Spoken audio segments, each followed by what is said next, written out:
Here we are, back. Welcome everybody, what's up? Everybody, control yourselves, one at a time now. Without Astrobate, it's a bit quiet in here. What's up everybody? We have one gift sub this week from Move 11. Where are we? Okay, a day ago. We haven't been on since a day ago when Bijak resubscribed. Alright guys, we're doing game analysis stream. Let me fix the board here.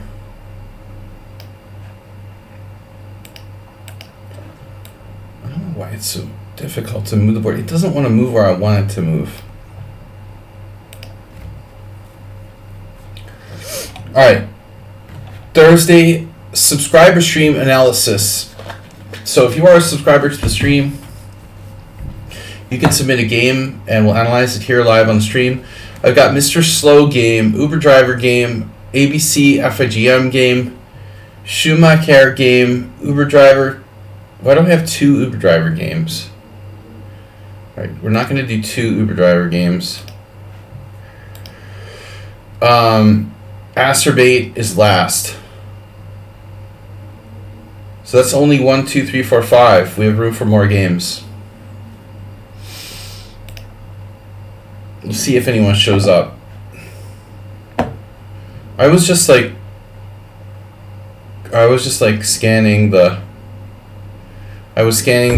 site and noticed they're broadcasting the Guitar Masters.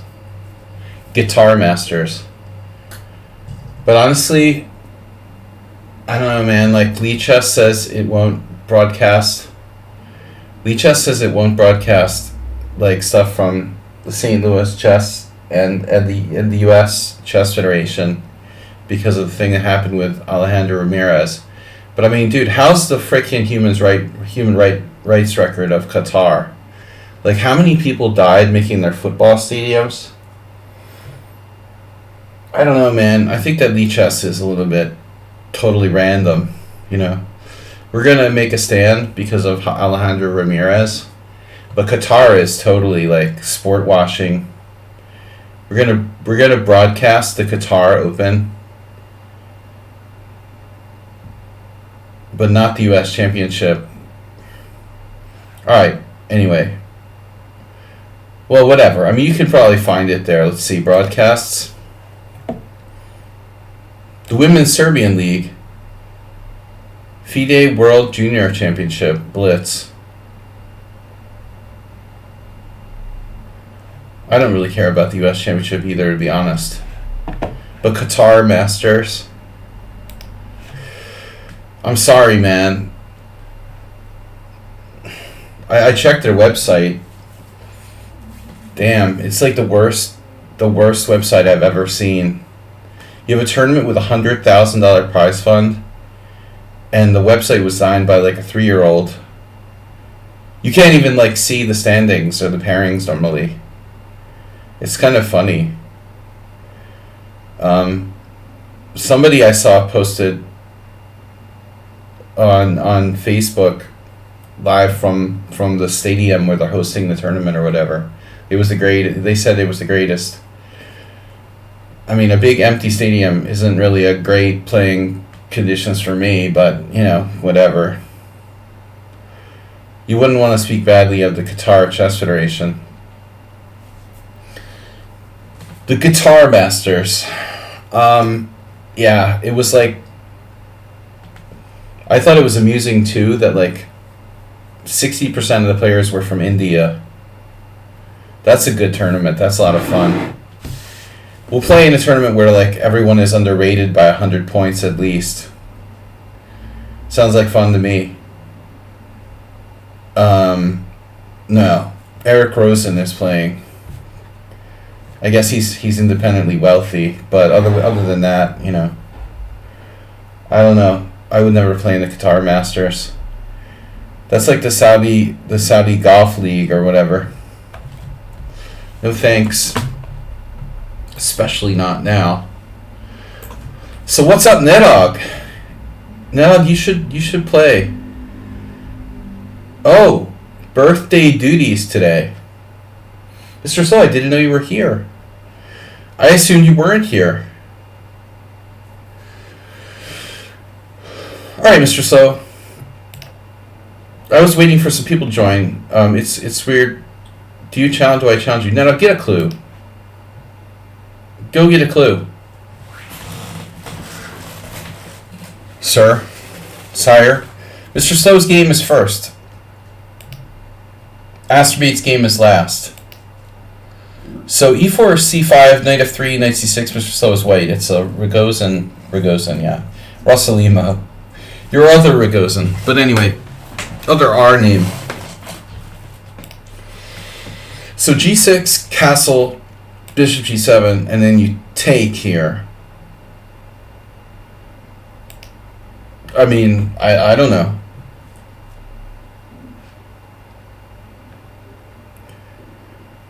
We could have taken before, so I feel like why take now? I mean, intuitively, all I know is I've played rook e1 and like c3 with white, and knight c3 is a transposition to some sort of okay line for black with knight d4, like a reverse English. So, Mr. Slow, I don't personally have the insight here about, you know, why not take before but take now, but it's interesting. So he takes now, and now black could take back both ways. I think this is like way more dynamic.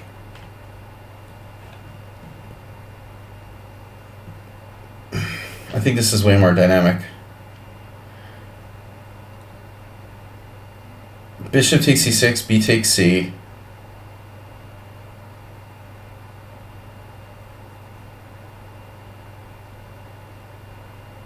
So your opponent plays d takes, Mr. Slow, which is solid. B-Jack, we're analyzing this game now. I'll get to you later. I've got Sire. Answer me now. Now. I want it now. Are you sure you're not from India? You're certain about that? D takes C is normal. Well, I don't think it's normal or not normal. I think they're both normal. But this is way more aggressive. I mean, I think your winning chances with D takes C would go down. Surprisingly, both white's winning chances go up, and black's winning chances go down with d takes c. So white's score is like clearly worse with d takes c. It's in English in reverse, where normally the plan would be to play for e5, and then do maybe the sort of knight f6, knight d7, knight f8, knight e6 type of thing, like clamping down on d4. Yeah, we're analyzing games here. I'm not taking your challenges, answering random questions. If I didn't answer your question, that's because I'm going to answer it later. So don't keep asking it. No challenges. Does my stream title say playing challengers in rapid or something? So, yeah, no, I don't know. I mean, I just think it's, on paper, it's supposed to be more solid, but it's funny how the stats actually are worse for white in every respect after d takes. Worse for black, rather. The stats are worse for black, either way, both in terms of the amount of games that white has won and the amount of games that black has lost. So b takes c is just better in general. It looks like d takes c, and actually it's funny, if you take back with the d pawn, look at the number of games. There's only, fucking Christ, dude. All right, dude. It's really annoying people do that. They just keep challenging you after you decline their challenge. They challenge you again. if you offer a draw and I say no, then like will you offer a draw again? Right after that. So check out D takes C. Total games 584. B takes C. Bloop. 2,407. So by transposition, we're picking up way more games here. This is by far more common. Okay, D takes C is less dynamic. Let's see. D3.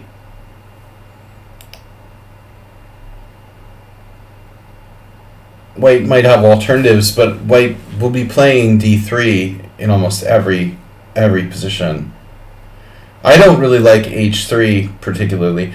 I have to say, Mr. Slow, that I used to think like preventing Bishop G4 was a good idea, but you know, I had to rethink about this. I mean, essentially, White shouldn't be afraid of Black like trading that off. Plus you've got Knight on BD2. I feel like in a closed position, maybe. Yeah, H3 weakens the king side a tiny bit. It's just not necessary. I think this is right. And then so I was under the impression that this was Black's best move or main move. But statistically it looks like Knight F6 is more common. With the idea of Knight D7. Okay, so Knight F6 if E5, Knight D5. So what if White just doesn't react? Actually, I don't know too much about this. We have this maneuver, classically.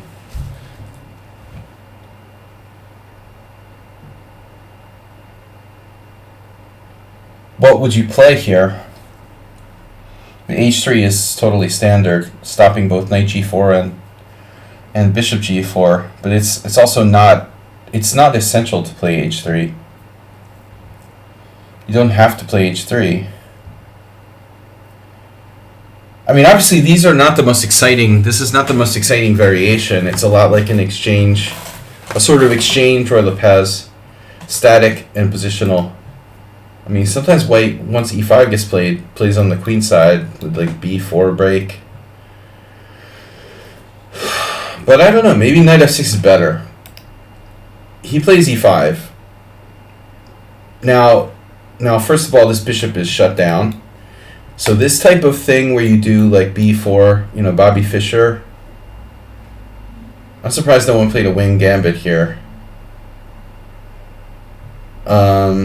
It's like White's position isn't really designed for that. But anyway, the plan of playing B4 is standard. Bishop E3 is standard. Bishop E3, then A3 and B4. You know what this is basically? It reminds me of? Yeah. Going H6 and G5, or possibly F6 and G5. Yeah, I analyzed the game a long time ago. Like, Ponomarev Kramnik. Where I'm trying to remember now. It was like Ponomarev versus Kramnik in like 2000, early 2000s, 2003, around there.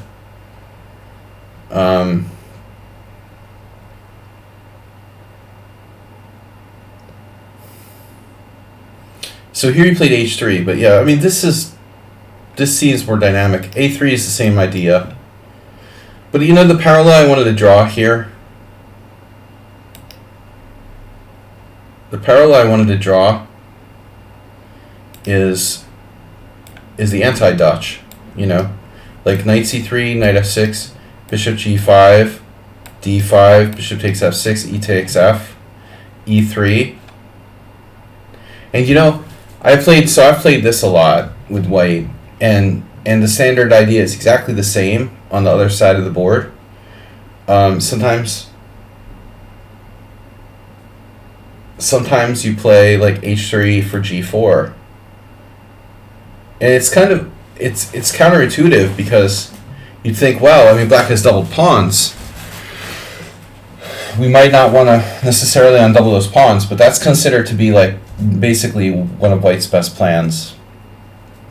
And just as you played h3 in the Rosslimo, the same type of a3 ideas are sometimes, implemented with the idea of like preventing bishop b4 or whatever. It's an interesting parallel. It's pretty much the same thing on the other side of the board. So d3, e5, h3 is not necessary, and it could come back to bite you because of like essentially weakening your king side. So it's arbitrage.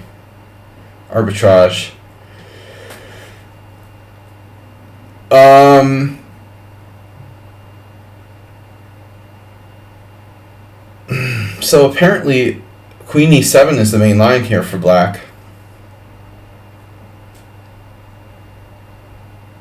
I hate c7 as square. That's what this guy played. I mean, I always hate c7. Carlsen has played that twice, though. Interestingly, this is a Mr. Slow live game. Mr. Coffee, what's up? I mean, clearly black wants to play knight f6, knight d7, knight f8 like we were talking about. And so that's not a problem, the fact that the queen takes away the knight square on e7. But as far as like where the queen should be placed for black, or so he has to protect the pawn basically. If knight f6, knight takes e5, knight takes e4, I think it's safe to say that this isn't good for black. Even on pretty much everything as possible. So you have to protect the pawn on e5, and that's why the queen has moved. But Mr. Slow, why not bishop e3?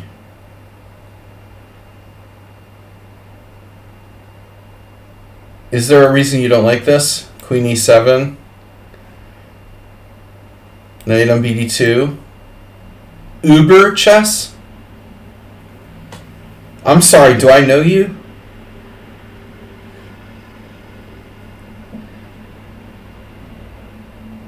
I wonder if Mr. So is intentionally not playing bishop e3. h3, queen c7. Uber chess, did you lose your password? And you had to create a new account? Again? Alright. No, whatever makes you happy, man. You can subscribe with 2 accounts, too. I need, like, more subscribers with Alzheimer's who like, forget that they subscribed already. So you can subscribe again. Emmanuel has followed a few seconds ago. First action of the day. Sladgie. Sparkle horse is a word. It's a word play on the Hungarian name Sladgie. Sladgie. Szilard. I always like the name Szilard. Szilard is like a first name. If your name is Szilard, your nickname is Sealy. So, whatever. h3 debatable. Queen c7 also debatable. Bishop e3 now. b6. So that's necessary. Had he played queen e7, he doesn't need b6. So both sides potentially making minor inaccuracies. b4 is the standard plan. Chipping away at the black center. You had a setup plan. h3, bishop b3, queen e2, knight c3 to drop back the other knight to h2.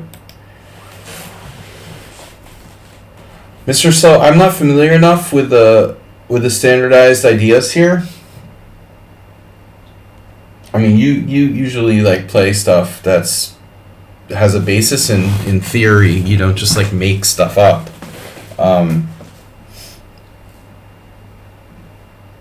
I'm aware of the idea of playing knight h2. Because ultimately I'm talking about b4,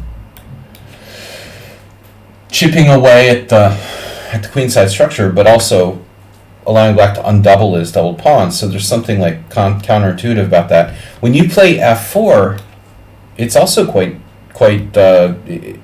let's say double-edged, right? From the pawn structure perspective, you're like challenging his center, trading toward the center, or trading off his central pawn. But, and this is a big but Uber driver, you're letting the bishop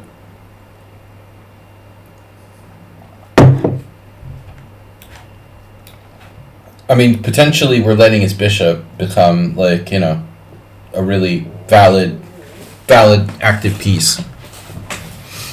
But I like, I like your king and pawn end game. Structurally, white has the big island. That's really, you get an f4. You have a sort of structural advantage that's hard to argue with. So you play queen d2 now. a3 is more standard, executing the threat of b4. The question is, like, would black, and this is really important, and the same thing happens in the Dutch, black has a big question here, as to whether to go for a5 or not. I used to play the English, and so you get these lines in reverse, where white is playing like black is here. Years ago, I used to play those types of positions. And it was usually better because you'd have an extra move. But, so this type of idea is standard. But is it is it good?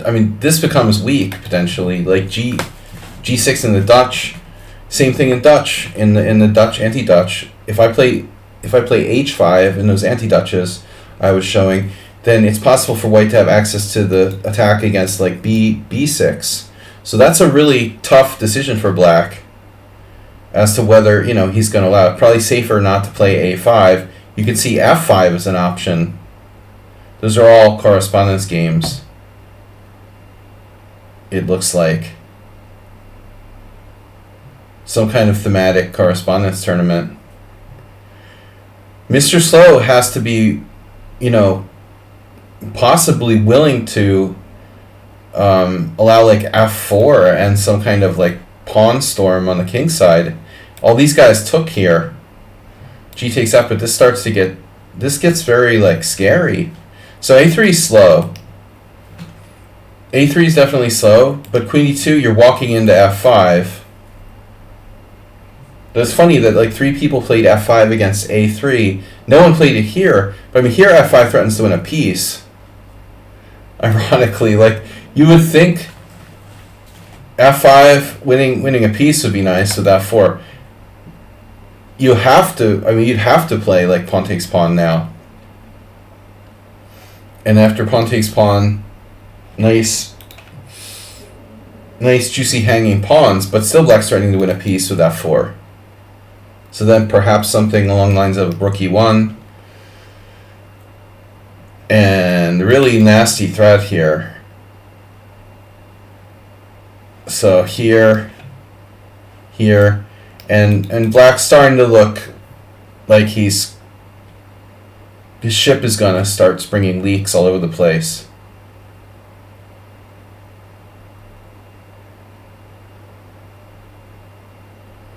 It goes to h6 and swaps off. It'll swap off, alright, on h6.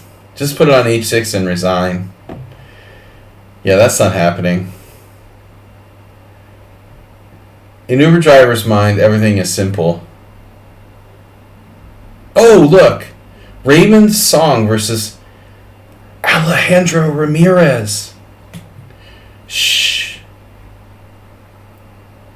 Raymond's Song, 2478. I played that guy. When was it now? It was only 2 years ago?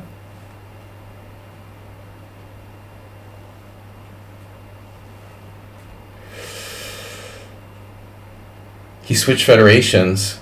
One minute he's like Australia, the next minute he's Taiwan or something. Alright. Here. So we have this and no f5. Ali Furhat. Do you hate people? I just hate people in general. I prefer animals. H6 threatening F5. Not really, right? Mr. Slow, I would be tempted to play rook E1 here. But I know your original plan was to play for F4. Maybe you shouldn't get too attached to it. I mean, yeah, and developing your other pieces is usually a good idea. I wouldn't be, you know, I wouldn't be like offended if Mr. Slow played B4. But I don't think that's the best move. You know, you don't really want to do that and like split up your pawn structure. The nightmare scenario for white would be if black's bishops became like strong and he opened up the board and got fully developed. So this guy, one guy played A3. And again,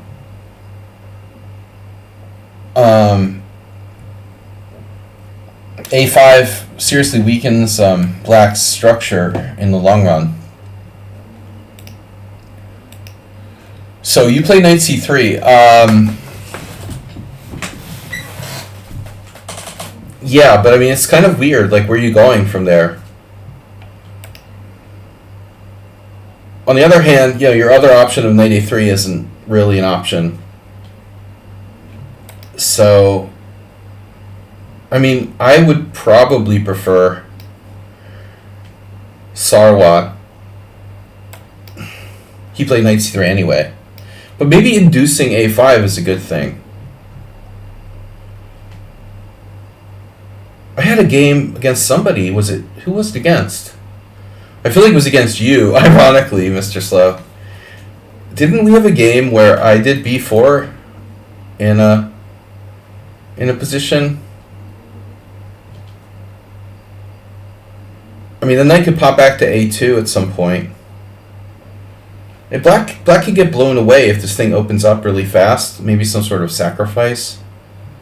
I mean, seriously, you know, if black does something slow, I mean, maybe we're threatening to open it up. Take, take, take, take, take. I'm just thinking out loud here. Could we possibly... No, I mean, it looks like he holds everything together. He probably can't sack this pawn. Knight a2, c5. It's just too much. It's hard to get in b4. We're gonna have to prepare it with rook b1. There's no way to like play it as a sacrifice. We'll have to play rook b1, and then castles. Well, he can actually. So black has that issue as well. You know, now with this, he can't castle without dropping his h6 pawn. So that comes in handy. You prevent castling, and it makes h6 look like a bad move.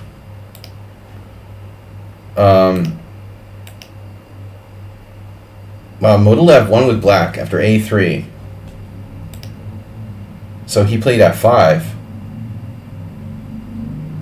It looks like Modulev is smart not to play a5, because a5 just doesn't really do that much ultimately. It just gives white more play. You know, probably just let white play b4. He played f5, threatening to win a piece. White takes, and Modulev took. He's trying to win a piece. So now what? Here I was wondering, this is like a Chinese IM or GM against a very strong Russian Grandmaster, Alexander Modulev. Well, what this Yu Shateng did makes some sense, but I wondered if white has something more dynamic, like a way to sacrifice here. Could we sacrifice? I keep wanting something like this to work, you know, so we don't even have to waste the tempo.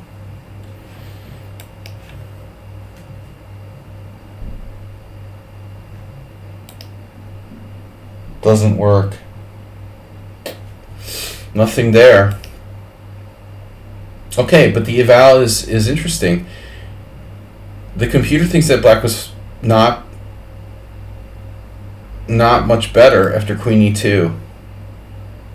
Knight g6, and then bishop d2 was a mistake. So this was key. Bishop d2 was a mistake, leaving white with effectively no plan. What about like d4? There's your knight h2 idea. Bishop d2. So knight d2. And if f4, queen h5, queen f7, knight c4. So white has to be really like creative tactically to try to efficiently set up and develop here. You played rook a e1. Abandoning, you're abandoning the queenside play. You're all in on the king side. Does this effectively, are you? It's valuable. Hey, thanks, Super Driver. Good suggestion. Rook a e1, leaving the rook on f1. f5 is their only issue. He still doesn't do it. So f5, is it too late for f5? Pawn takes pawn, pawn takes pawn. The Chinese player's plan that he needed to execute of like queen d1 against Motolev. That would be nice to get in that at some point. So these hanging pawns, he could play f4, but ultimately,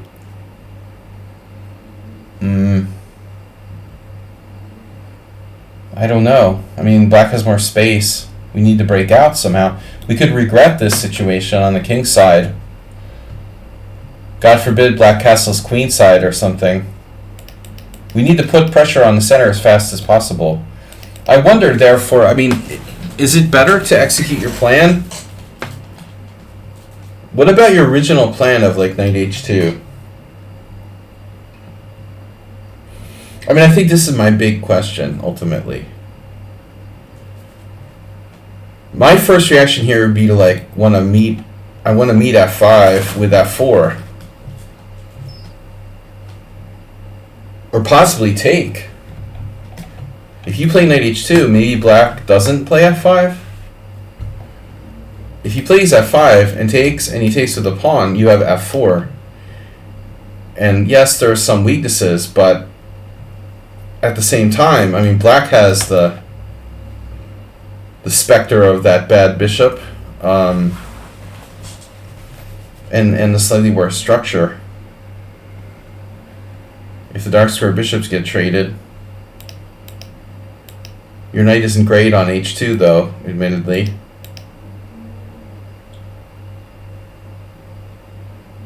But h2, it doesn't get in the way of the other pieces the way knight e1 would. Black could also go crazy and play like g5. What would Mama Jarov do? Does that concern you at all? It would concern me. If I'm being perfectly honest,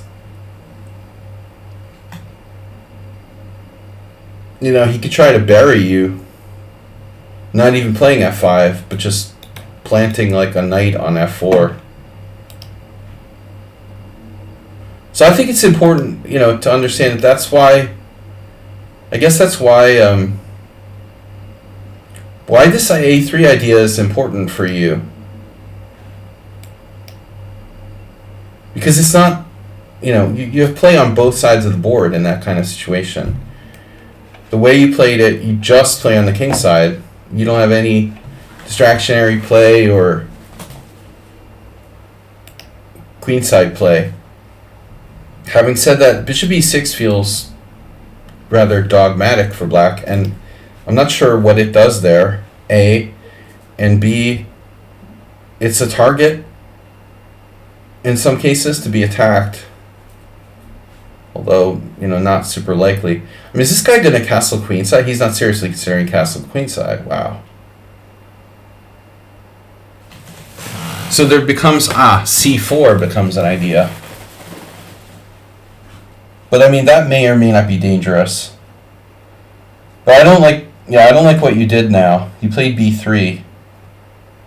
This is tough though. Because he's going to do rook d8 or castle queenside. Yeah, you're going to regret not having played for a3, b4. But this is really lame. B3 is really lame. But already, like, maybe you made a mistake with your rooks. But I think you should have kept playing for f4. Again, I think on knight h2 you should play g5. So already, maybe we made a mistake by not playing a3. Keep the rook on a1 on the queen side to play rook b1, b4. I agree with this game, a3. Yeah, I mean, do you see Modulev playing like bishop e6? No. Okay, f5 is more dangerous, more aggressive.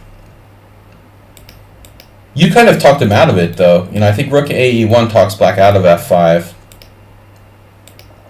But b3 is weak. If knight h2, g5. You can do g5 anytime.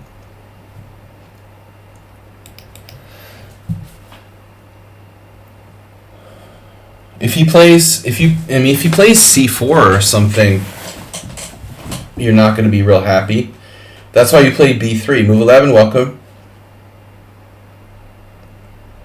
We played b3 to prevent c4. I mean, the first question is c4 a threat or not? Or you played b3 because you didn't know what to do.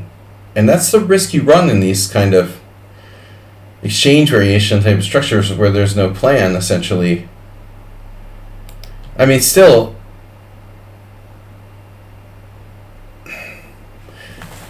if you play c4, you could play d4. What if we went, I know this looks stupid, but what if we went here? You play c4, we play d4. Now you're fine. So he's not really threatening c4 necessarily. He'll probably castle. I think you misplaced your rooks.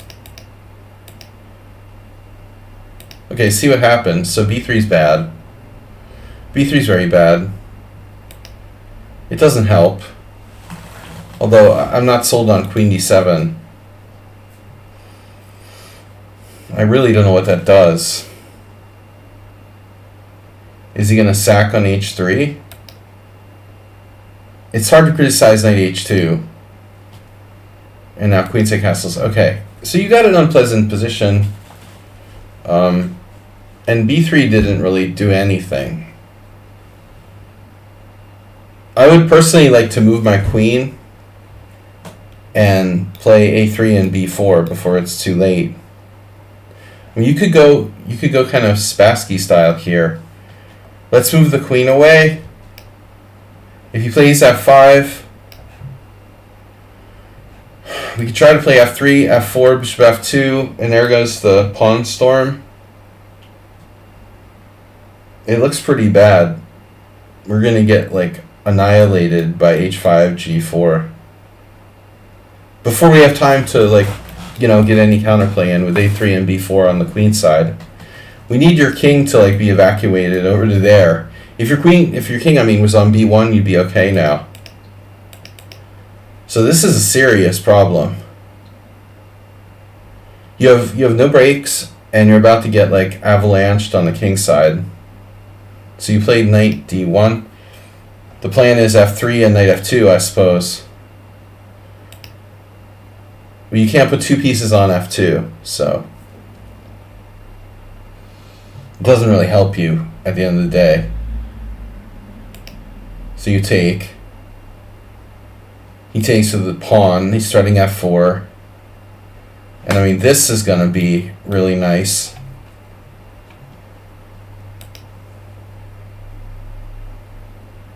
Now he also has a square for his pieces on d5. Well, it's really hard to criticize your last couple moves because I just don't see any improvements. Knight d5. No surprise there. And he also prevents your break with f4, or, well, let's say, discourages it. Can we do it? Well, you did it on the next move. You can't do it right away. I mean, it looks bad anyway. Now, a really disgusting move here is f3.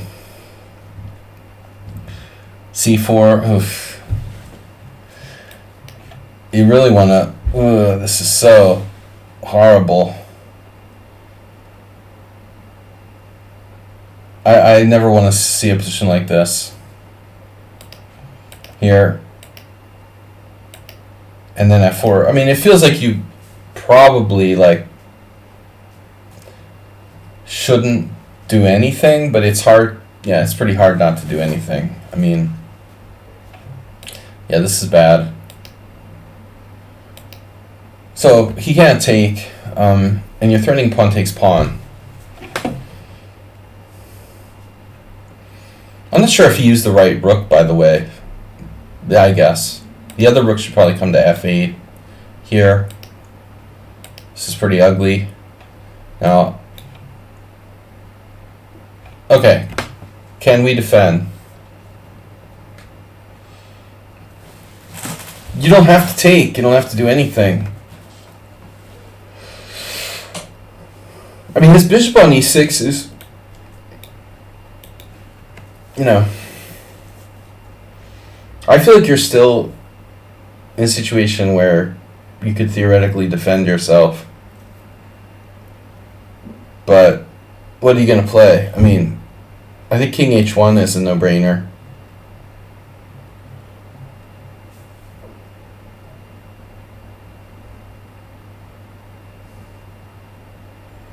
I would play king h1, but the problem is your knight, you know, your knight on h2 has nowhere to go. It's pretty bad. Black can much more easily improve his position. I really don't want to take this and let this open up. So if you can keep the tension here, I would do so. And king h1, I mean, has to be a good idea. That seems to me the best chance. Taking here improves his bishop. But you tried something radical.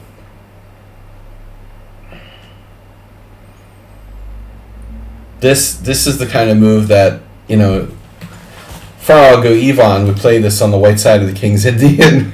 When black is castled king side, you know. It's a normal white side of the King's Indian. Both sides castled on the king side on the same side. G4 here.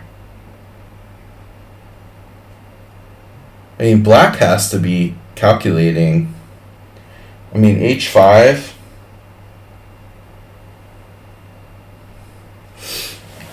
h5 has to be a possibility.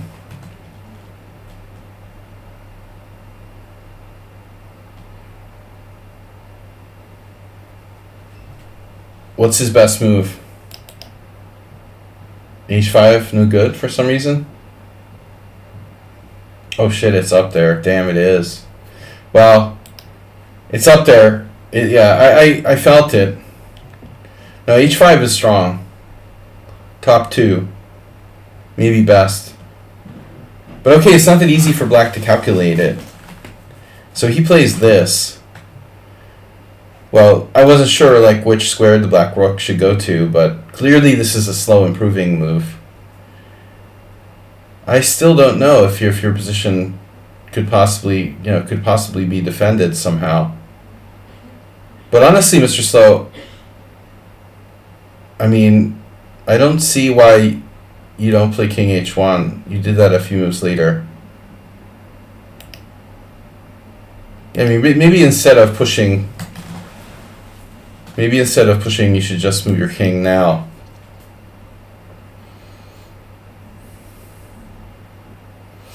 You can try to blockade on e3. Alternatively, you could play knight e3. Only move your king if you know you have to, let's say.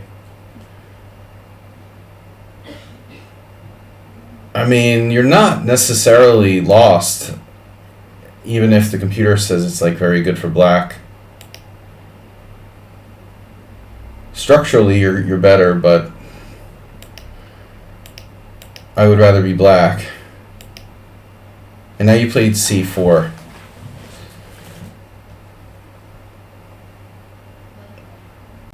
Yeah, I was not really considering that move because I wasn't sure if it would help us in any way. I mean, ultimately, Ultimately, playing c4 gives black access to b4 and d3. I'm not sure, what positive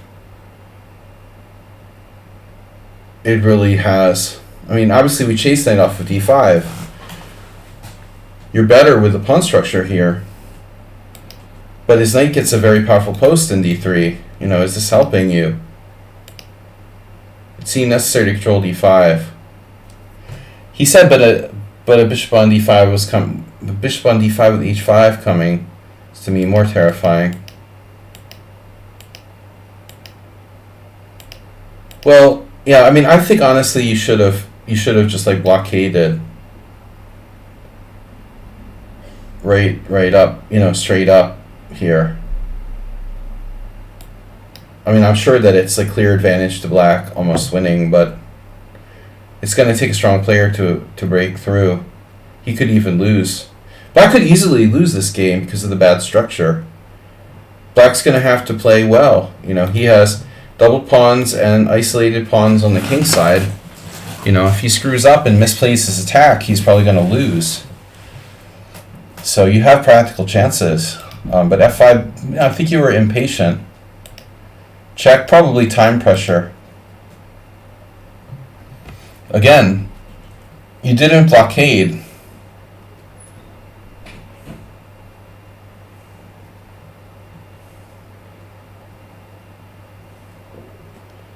You didn't blockade here. Obviously, H pawn is not a consideration. You played bishop f4. I mean, there's no easy moves here. Maybe bishop e3.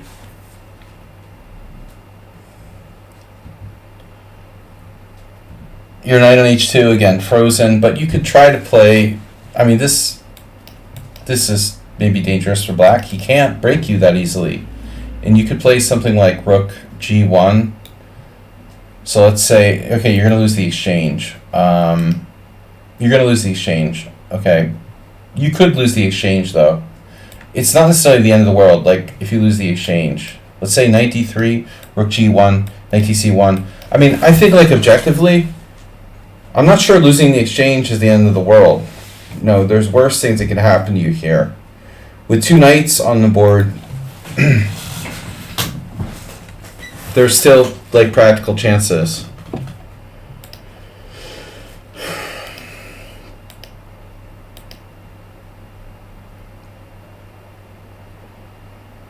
Well, I think this game was far more complicated than you made it sound. So you are sacking the exchange anyway. And interestingly, oh, you're not sacking the exchange. Well, I mean, he could have grabbed it now. It's funny, he didn't take it. I would think he would take it. I mean, at this point, I'm much happier, I'm much happier to get that exchange than nothing. Then the bishop, get the rook, then the bishop. He took the exchange. I mean, I feel like you still have a chance now. Are you definitely lost here?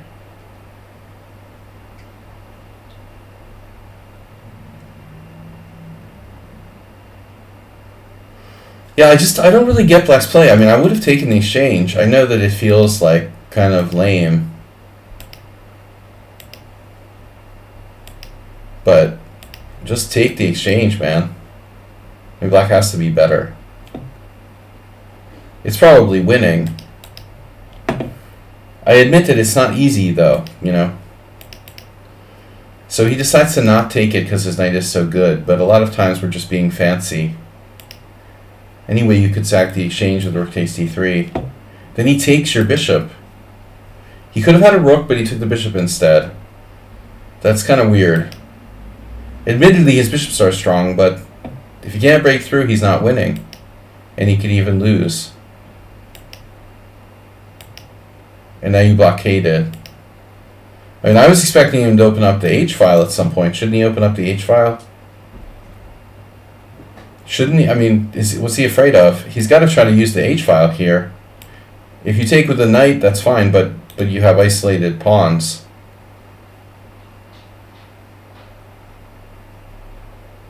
The Sladgie squares. Well, yeah, we're very confined. Way more confined than black.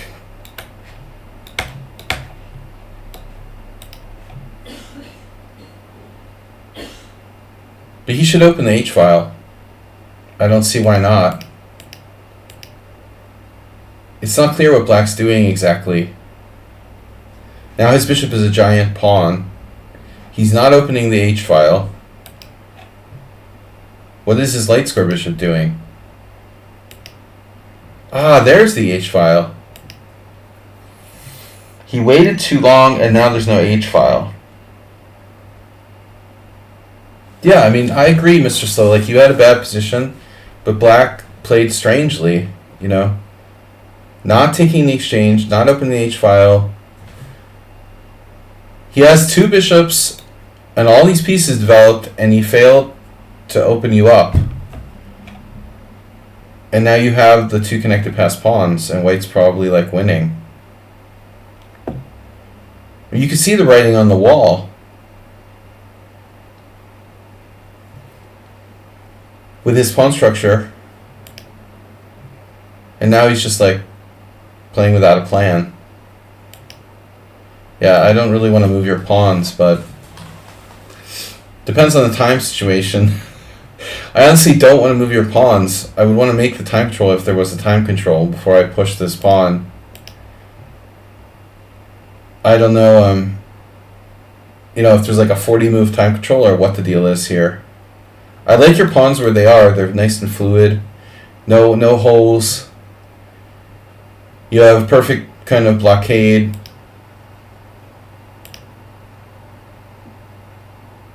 What are we doing after bishop e8?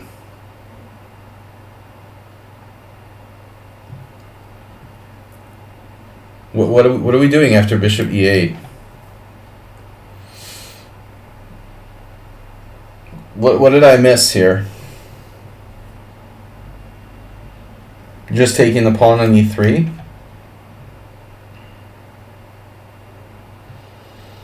Looks good enough.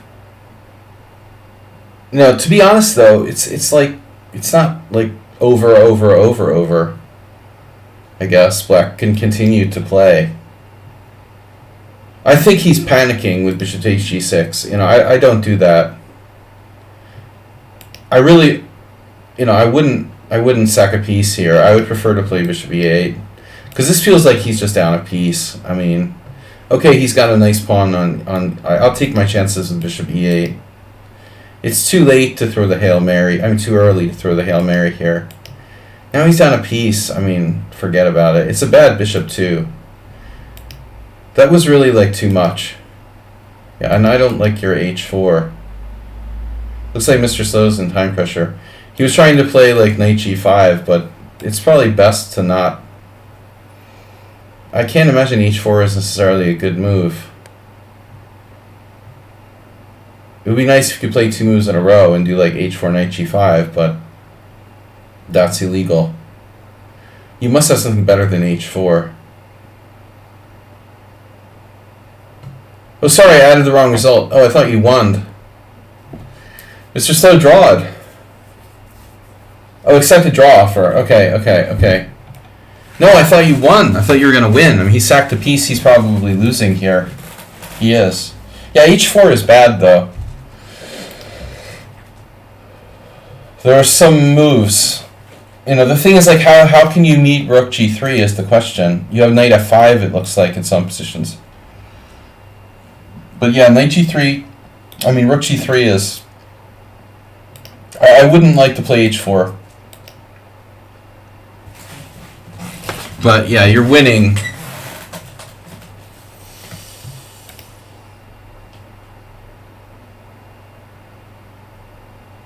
Black really, I mean, offering a draw. Wow. It's like one of my simul opponents. Know the opponent. Yeah, no, it's scary after h4. I think you weakened your king unnecessarily. Without h4, you're probably winning pretty easily. I think here you have to remain calm. It looks like rook f3. I understand you were probably panicking. I would assume you're winning after rook f3.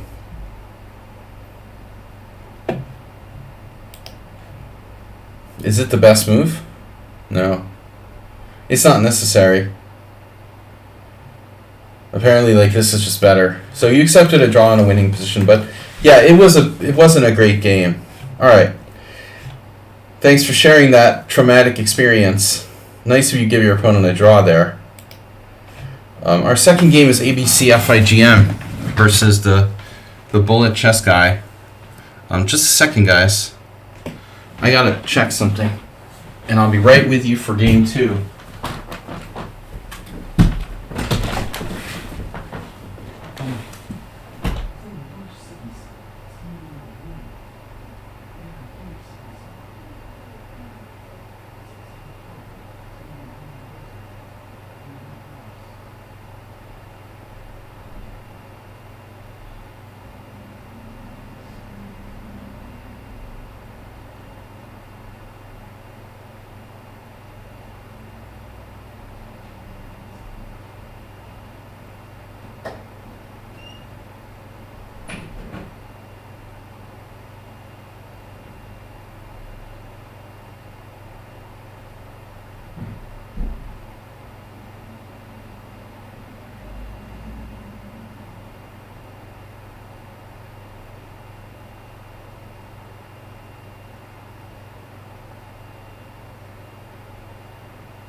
Anyway, Mr. Slow, that was ugly. But if you guys want to see a really nasty game, you know, where sort of like a terrible thing happens to the opponent, you should check out that. Years ago, I did a video about Ponomarev Kramnik. I think it was around 2002 to 2004. I can't remember what tournament it was, the details, but I mean, if you look for a Rossalimo with Kramnik as black, where he beat Ponomarev, it was something similar. He got absolutely like crushed on the king side with white. What could have happened to Mr. Slow, or what probably should have happened to Mr. Slow there. All right, onward and upward. Oh, our World Seeder donations went up. Nedog donated $69. You promised one more donation. We got it. Nedog was $69. $21.65. We're almost a master now. Thank you, Nedog. So what's 5 times 69? Or is that 4? How many times did you donate 69 now? 69 times 69. Can somebody calculate 69 times 69 in their head? If you can do that, you're a freak. Mr. Coffee, you better not be able to do that.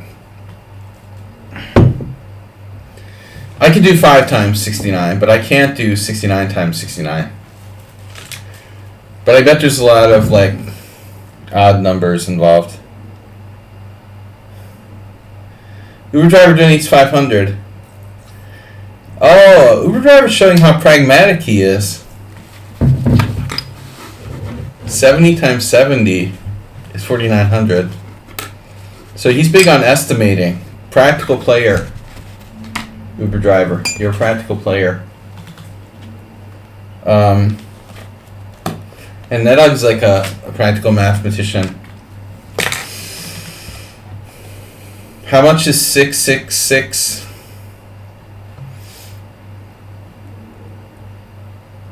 Divided by 69. Here's Lance 5500. Yeah, this guy plays these trash simuls. I don't know why ABCF IGM would even play again after the last game I saw. But thank you guys for supporting the stream and my trip. We're leaving in 2 weeks, less than 2 weeks. By the way, in 2 weeks, I'll be playing in the World Senior. Thanks, Mr. Slow. See you. Thank you guys for donations. Netog. The Netog Uber driver remembers the summer of '69. That's the year he got his driver's license. Probably. But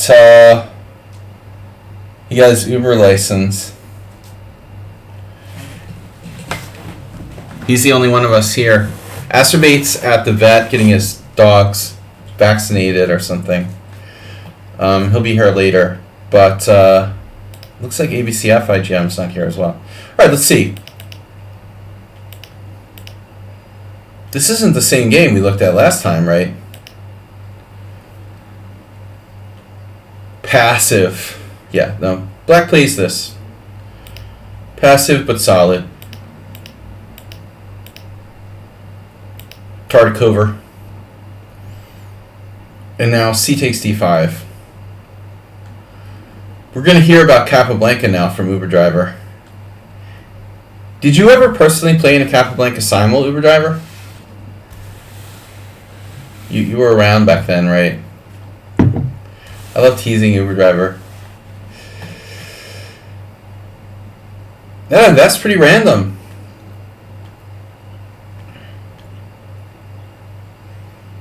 Thanks for sharing that. I hope your friend's dog recovers. Sharing is caring.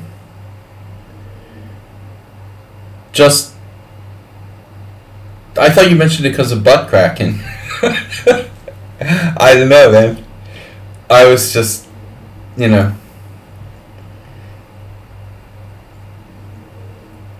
trying to find a connection.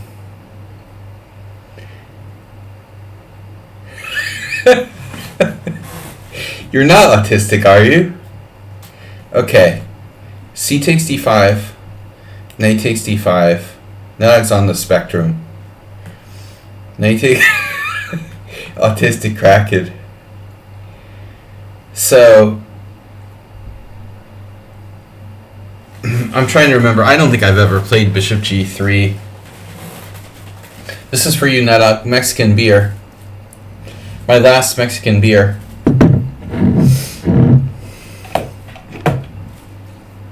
I was wondering if they brew it here, if they bottle it here or in America or Mexico or wherever. Cerveceria Modelo. So Modelo owns Corona now, or vice versa. Knight takes d5, bishop takes c7, queen e7, knight d5, e d5, rook c1, and now c5. Isn't this some more floor? Isn't this, Spassky, Fischer-Spassky? Yeah, there it is. Ta-da! Yeah, Fischer-Spassky, 1972. When Bobby surprised the world by playing things other than his normal e4. He beat Spassky. I bet Uber Driver remembers that. That was played before I was born.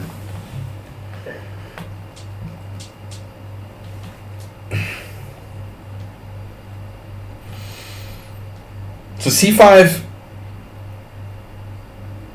No, c5 isn't playable in this position because of... Okay, we haven't played bishop b7 yet. I had a game in the New York Open, I think, in this position with white. I can't remember the guy's name. Some 2100. I can't even remember if I won or it was a draw. It was the New York Open. And I remember my friend Bill Kelleher, there was nowhere to go outside the hotel. It was like the airport.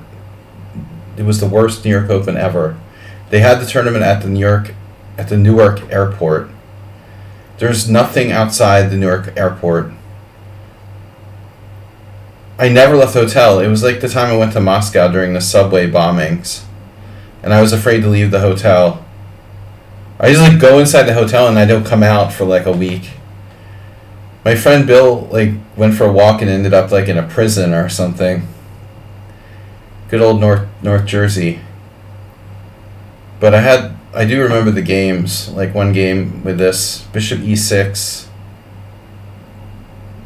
Queen A4, C5, Queen A3, Rook C8, and I'm sort of thinking like Portish Spassky or something.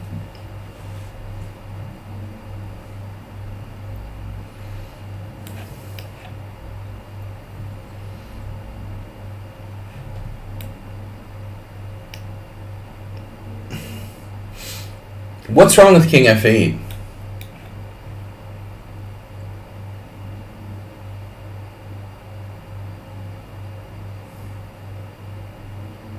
I seriously, I don't understand what's wrong with King F8.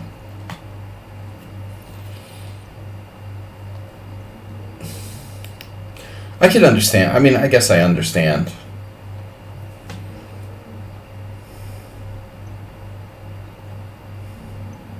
This is more aggressive. Whoa, not this. I mean, Queen B7 is more aggressive. How does this work, though? Laszlo versus Kavalek. This was played later than the Fischer game. And Timon Geller. How do you know so much about, like... Oh, did you play this with black, Uber Driver? Did you play... Which color did you play this with? D takes C5.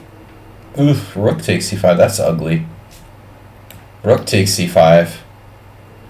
Gerhard Schroll. I don't understand how those Austrian guys, like, keep their ratings so high. I'm serious now. How do these guys do it? I beat that guy easily when I played him.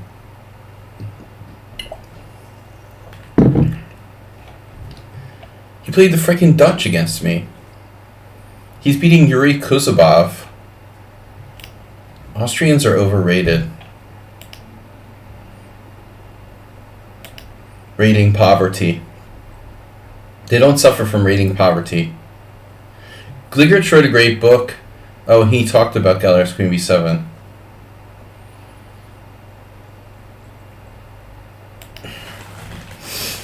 Yeah, I don't know, man. I mean, Queen B7, it's kind of a weird move, isn't it? It defends the rook, though. It defends both rooks. Prepares A6. And we're going to try to move our queen side forward. Dude, look at the score with Queen B7. Holy shit, Black's never lost a single game. Damn, that's a pretty good track record. Of course, this database is missing like 800 games, but you definitely want to like double check your chess base, or I don't like chess base, but your real database, because this is not complete. Amazingly, Black hasn't lost a single game there. You don't want to be Black against like Laszlo Gonda or something. White has no pawn weaknesses. In this sort of position. A5. Still, I mean, it's pretty hard to lose with White here. You can see the ideas, though. Queen C3. Vlad Gianu lost to a 2300. That hurts, dude. Losing to a 2300 with White as a grandmaster. Pretty hopeless, isn't it? Yeah, anyway, this is Lance 5500, man. I mean, nobody plays this variation much. This is like the oldest line in the book, honestly. I mean, I played it once in the New York Open in like 1994, and that was it.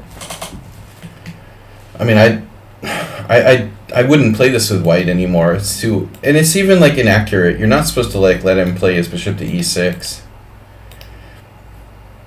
White can play Rook C1, for example, first, then Bishop B7. You know, then you take. Now Black takes to the bishop, so it's a little different. It's hard to get an advantage against Tartakover, though, to be honest. So rook c8, bishop b5, knight d7. Only one game where this has been played. Yeah, so this has to be...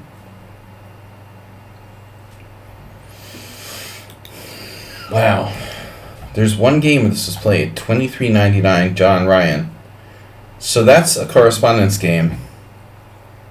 Bishop takes d7 should be automatic. Everything's automatic, Uber driver. Chess should be automatic. Why even play, like, you know, long chess? Nothing should be automatic. I was just saying today that, like, you know, I literally said to Asterbate before this stream, take nothing for granted.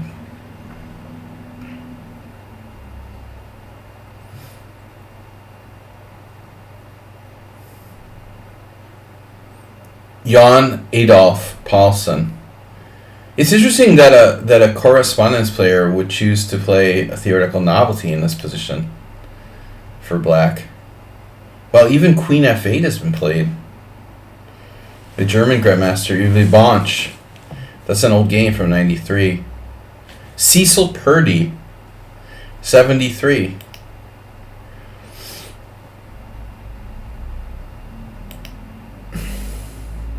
I wouldn't take anything for granted. I mean, you know, this is an option as well.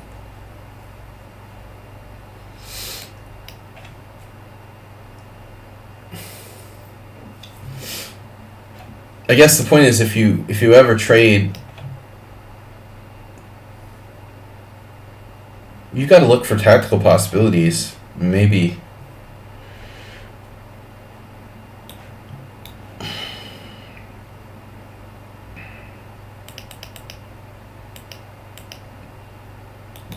You know, the problem, Uber driver, is that it's not enough. You know, I mean, that's ultimately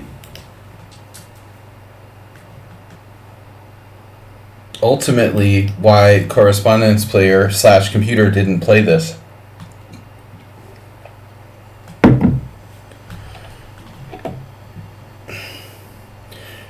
White just doesn't have enough of an advantage to win. What does the computer say?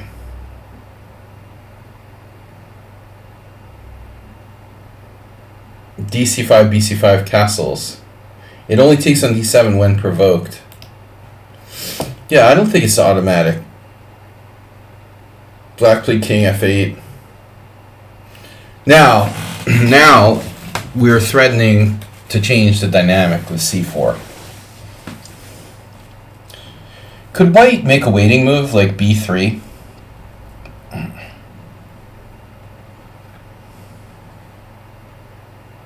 I mean, I think this is something that comes into play. And if we did that, would this still be viable? Would that pawn inherently look really shaky? It would. Looks pretty shaky. I mean, honestly, like, Uber driver, this bishop is stronger than that knight on d7.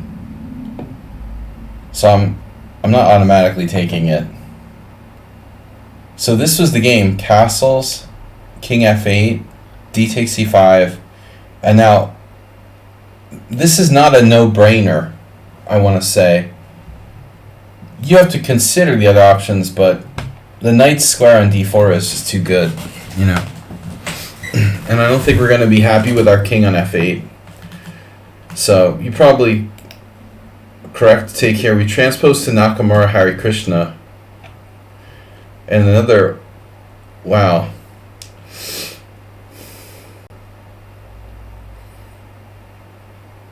Now White played bishop takes d7 in Nakamura Hare Krishna and drew. Hare Krishna is a pretty strong player. Rook f d1. He just simply goes back. Rook d2. Played this.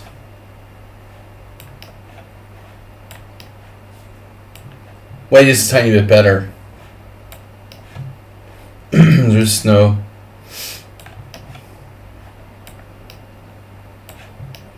No enough. No enough.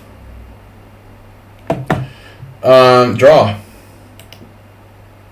So in the game, the knight escaped to f6.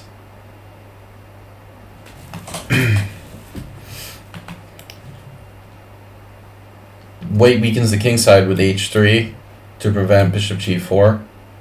Not strictly necessary.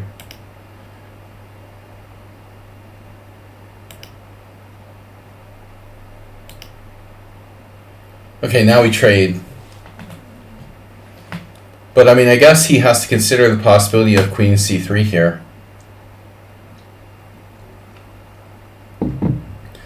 It is hard to consider possibilities when you're playing bullet chess. If queen c3, knight e4, queen d4, or queen e5.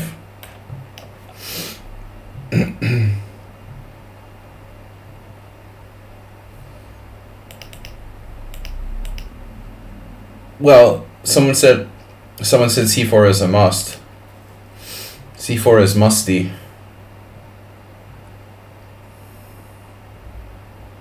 This, I hate saying this, the things are musts. You know, you guys,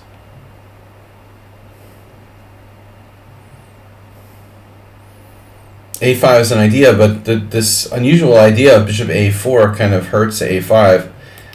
I don't feel like a5 is as good now against bishop a4. You kind of lose a lot of the value with, we're losing a lot of value with a5. I feel black is happy to trade queens though. I mean, he's got the queen off the board and his king is in the middle for the ending and he should be okay. So I think like if white really, really wants to win, he has to try to avoid the exchange of queens here with queen c3. Computer calls it equal. Right. And the engine doesn't like c4, by the way. It wants to make like slight improving moves instead. But I think this is critical. He's afraid to do it, you know, and probably time is a factor in the silly time control simul. So this Department of Silly Walks. After this, you're out of the woods. I could probably draw Ganda or Banus or some 2600 here. No, I take it back. I would probably lose like a drawn ending from this position. This is not that different from Hare Krishna versus Nakamura Hare Krishna. Thanks guys for supporting the stream. Nedog donating $69. Uber driver 500 bits. 70 times 70 is 4,900. 5,000 bits. Now here. Now, I'm not sure if we should play knight e4 or not. He's, you know, I don't know. I mean, what's the rook doing? You can't play rook b8 because of knight c6 check. I think the Hare Krishna move has some... It has some validity, right? Bad bishop. White can play bishop c2, but he's very... How's this Sladgie square?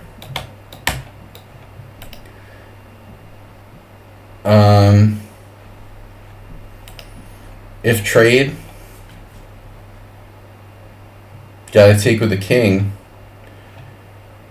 But, you know, what's White gonna do? Like, spread you to death? I mean, knight f5. Ugh. That's awkward.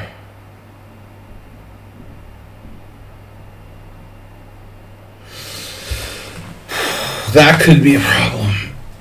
I mean, we could lose g7 though. You have this. G7 isn't the end of the world.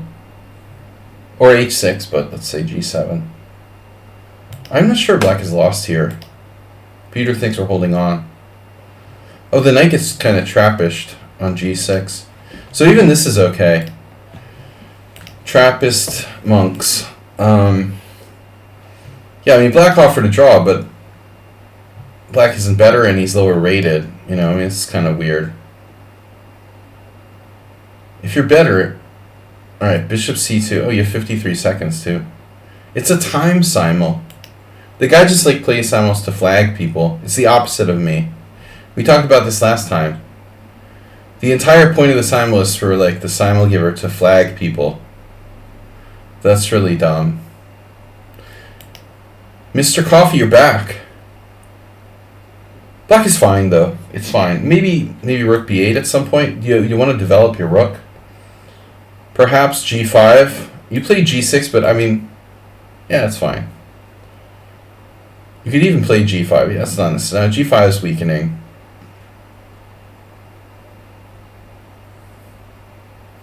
But I still don't understand why black refuses to, like, move his queen's rook. Why are you refused to move this rook? There, finally. Black's just, like, white's just playing for time. A5, yeah, b3. At some point, man, I mean, play bishop d7, you know? This is a beautiful piece. What's your problem with it? I don't like the dynamic, necessarily, of what you did. Okay, it's not so bad, though. I mean, why 94? It's weird. I think this is fine. Black has more space than white now. Nevertheless, this isn't that bad. Oh, he let you in there. I mean, I'm taking here, like, instantaneously. How can white not take that? I mean, that's crazy. This is garbage. Why is he not taking that? White has absolutely no losing chances here. It's probably a draw. Why is he letting your knight into c3? This is really nuts. That's irrational. Okay, rook a1. You know, we start getting in a situation where white is, like, trying to win on time by intentionally playing bad moves. 36 times marathon champion, untitled guy.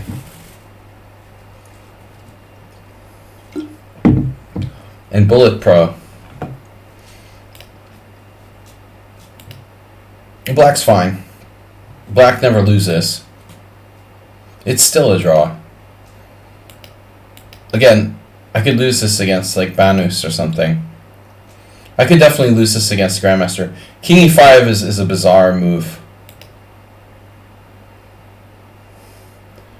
I don't think any good comes of, like, letting white play f4 with check.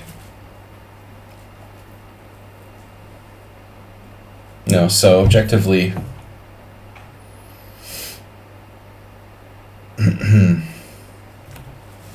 a different move might be more reasonable. If anything, maybe g5. You should put your pawns on the opposite color of your bishop. So g5, f4,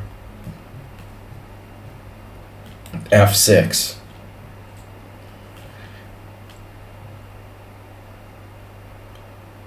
And, you know, if he takes, he can pin you, but it should be a draw, right?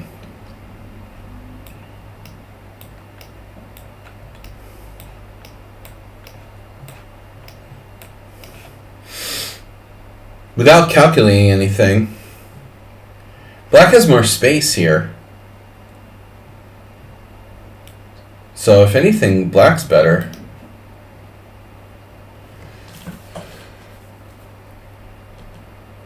Maybe not. He's got king f3. No, you have h5 there. Why not h5? h5, h4. That's a nice move. We can go here. And this is a draw. Everything's a draw. But allowing f4 with check is kind of weird. Going back here is a little weird. It's still unlosable for black. Well, it was anyway.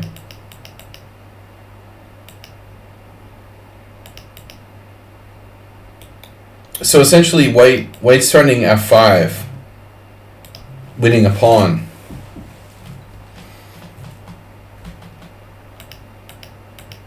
But you've improved his pawn structure. Now black has 4 isolated pawns. That's not cool.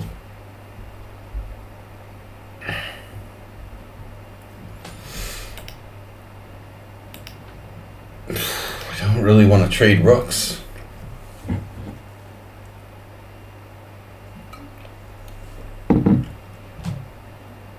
Wow, amazingly, it looks like the computer still thinks it's a draw. Maybe you can drop a pawn and still draw. It looks really ugly. Take h5. h5 has to be like some sort of computer move. Takes h5. Wow.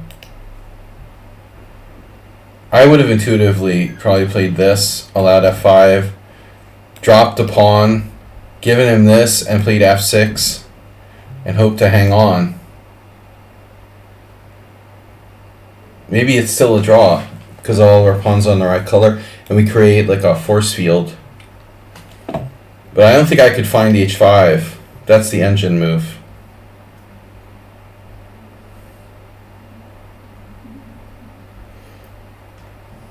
I certainly wouldn't find h5 with 12 seconds.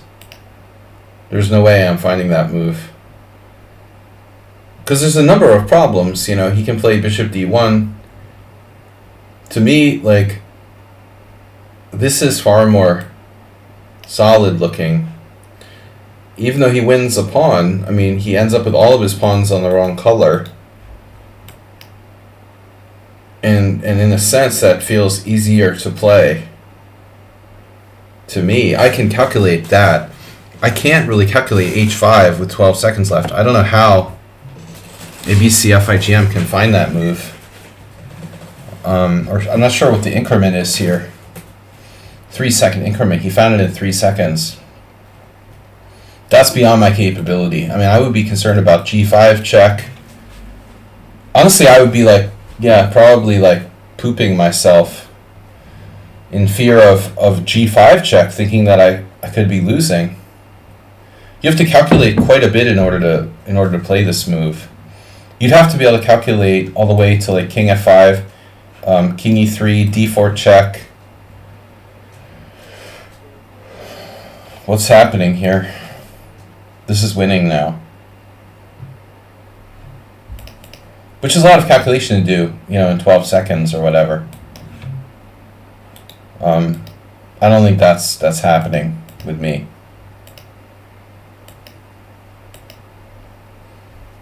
So it essentially became a very clear draw.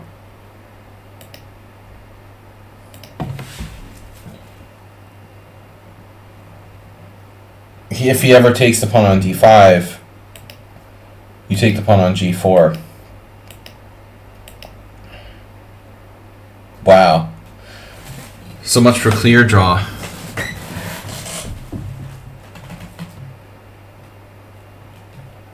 Black wins on time. Oh, fantastic.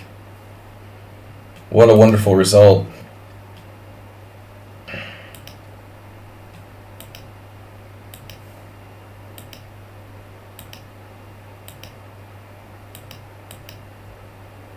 So what is this, like, white is winning now?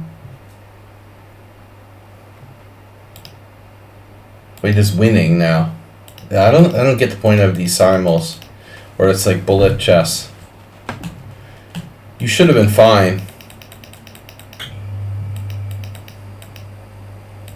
h5, f5. But he has the right color rook pawn. This is important.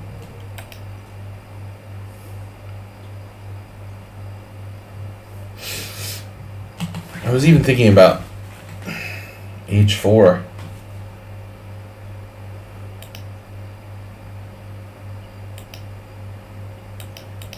Should still be a draw, right?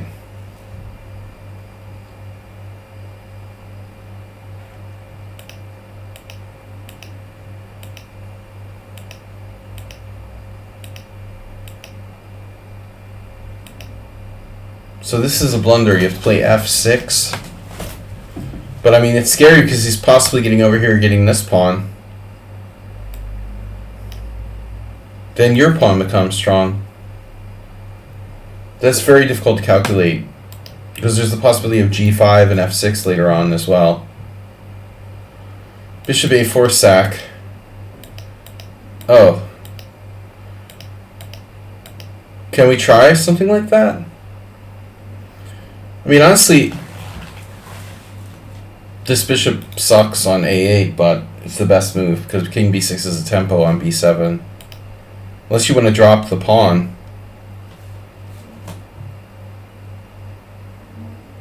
I mean, could you lose a pawn here and it's still a draw? No.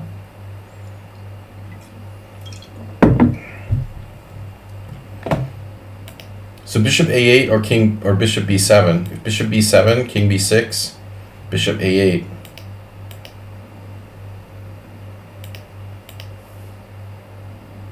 a4 is ironic because you're putting the pawn in the wrong color. As UberDriver is saying, like, you could sack your bishop on a4 now. So f6 is a dead draw. But not because you can auto sack. This pawn has to play a role. That's hard to calculate. Anyway, alright. Onward and upward. Schumacher asked for 10 times if I got his variation. No, I think he left, so we can answer him.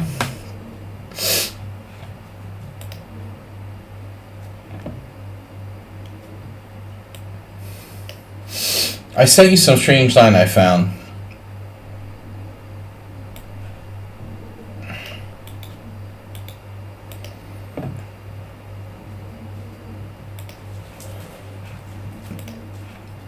I don't know what this has to do with.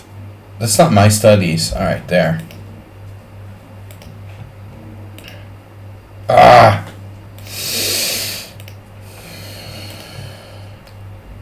Add a new chapter. Add a PGN. Paste. Okay. Invalid pawn move. Invalid chess move. All right.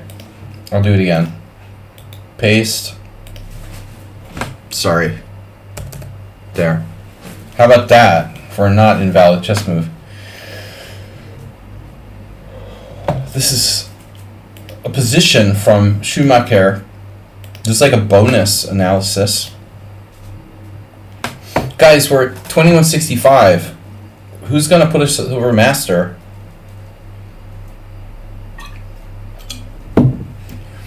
World Senior Fund, Sicily. I can always use the extra pocket money. Don't be afraid to put us over 2200. Beer Fund. Where's Nefedov? He usually supplies the beer fund. Nefedov never submits games for the analysis stream anymore.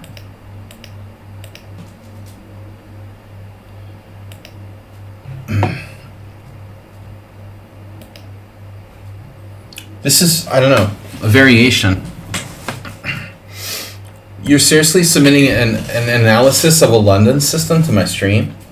Look at this.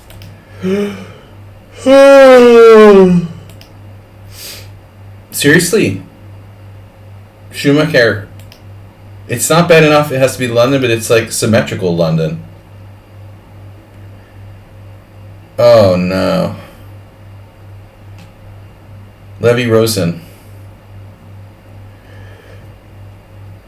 Oh. What? You mean Schumacher was black?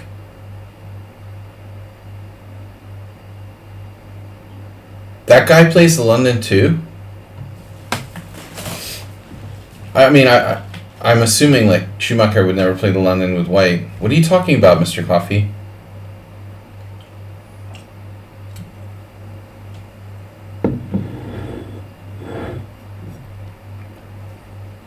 Oh, there's a comment called that. Why is he submitting this to my stream? Are you serious? I mean, c5 is kind of... It feels a little early here.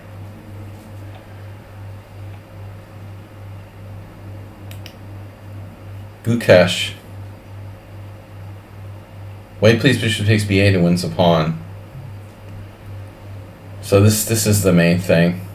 But wait, it doesn't win a pawn, it just gains a friend. It's like a Magnus Carlsen reversed. This is like stupid for white. Oh, check.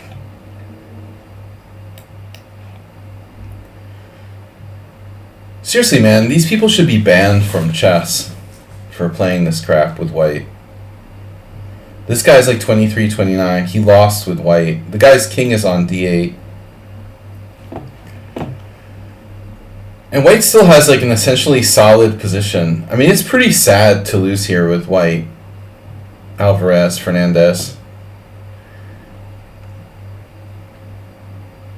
It's kind of sad, dude. That's pathetic. Why am I looking at this? Why are you submitting this? I'm not going to look at this anymore. What is this crap? He's trolling me by submitting this, right?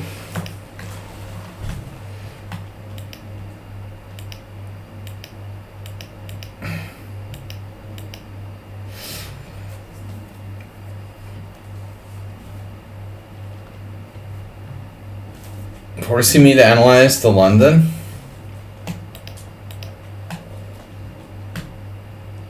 No. I'm just going to analyze his regular game. I refuse to, like, delve into this further. Oh, so this is a variation on his game. Oh, okay. This is a variation on his game. Yes, he was black. No, it wasn't against that guy. I don't like d5 because it, like, you know, I like having a fluid pawn structure. So I play b6, c5, d6, e6, g6, like anything but d5 here. This is what the London players they really like thrive on, you know. But how could a self-respecting person play like the reverse London? How could you do that, man? How could Schumacher play a symmetrical London? He's a d4 player. He plays normal stuff with d4. What would possess you to play bishop f5? I mean, there are a lot of good ways to play against London. Even with this d5, which they love, you know, you're really kind of helping them, you know, get the kind of position they study and prepare for. But I mean, c5 is reverse color Slav. I think that's more natural for Schumacher to play. And alternatively, he plays e6 based setups. So why not like e6, bishop e7, castles, you know, b6, bishop b7, etc., like a Tartakover type of thing. I don't like bishop f5. It's like really boring. It's a super boring. White's supposed to play c4, and then you transpose to a, I don't know what to call it. Like technically it's not a Slav because white just played like bishop f4. So it's whatever. It's like a symmetrical Kamsky. I would just quit chess if I had to play this all the time. They were playing this in the 1700s. Knight f3, e6, c3. That's pathetic, bro. I can't believe that people like self-respecting grandmasters would play this with white. Okay, there's only two of them there, but still. Vladimir Sergeyev lost to Nigel Short. You should just be like banned from chess for playing this with white against Nigel Short. Dragon Solak and Smirnov. The Smirnov guy is that like guy who packages his his like learn to play chess for $500. Buy my isn't that the guy? He has the huge like super expensive box sets of chess videos.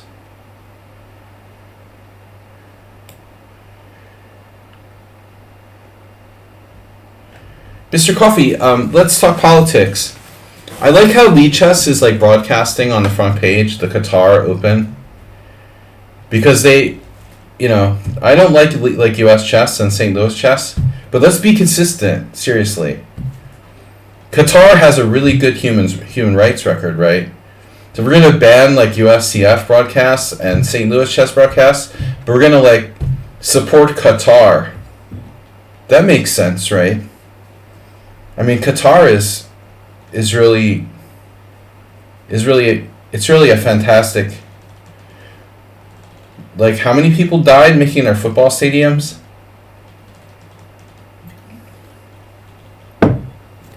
It's just kind of ironic to me, They're gonna cancel broadcasts of USCF and stuff, but broadcast Qatar Open. Did anyone ever stop to think how kind of inconsistent that is? It's like, whatever, man. It's just completely random.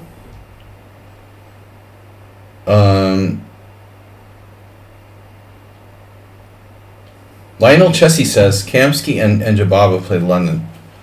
No, Jababa doesn't play the London. Jababa plays the Verisov. And Kamsky does play closed queen pawn games. Jababa wouldn't play this like boring shit with white. You can call it what you want, but it's a Verisov, what he plays. It's a different opening. It's not really a London.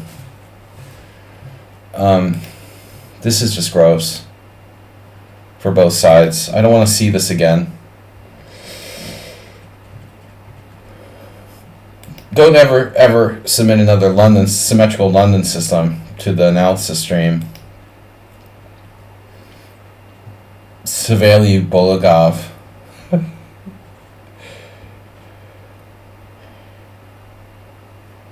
I tried to click on the Qatar website, and they had like a website for $100,000 prize fund tournament. Maybe like one of the worst websites I've ever seen. Like, you can't even get a proper list of the players that are playing. It's really ridiculous. They care so much about it. They're just like throwing the money out there and the prizes, but the website is like a piece of shit. I couldn't even see like who was playing who on their website. I got like board 41, and after like 2 minutes of trying to scroll through it, I just gave up. But the important thing is that Eric Rosen is playing, because he's relevant.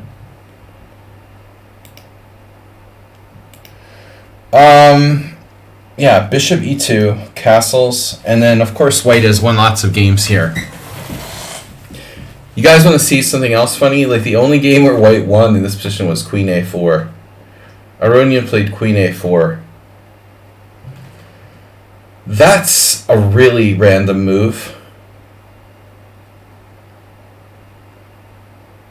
I mean, like, there's no even place for it to go, like, laterally. Queen a4. This must have been some kind of blitz or rapid game. This move, like, literally doesn't even make any sense. One place where it could make sense. Okay, if the bishops are exchanged, maybe the queen goes to a3.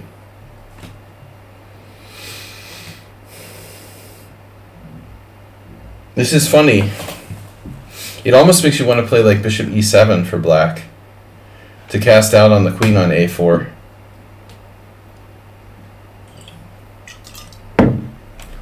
I wonder. It's kind of extreme. No, but seriously, if the queen's not going to a3, like, where is it going? It's not, like, you're going to put your queen on f4, or... Someone please explain to me where it's going next. Guess what the queen did next? That's a stupid move.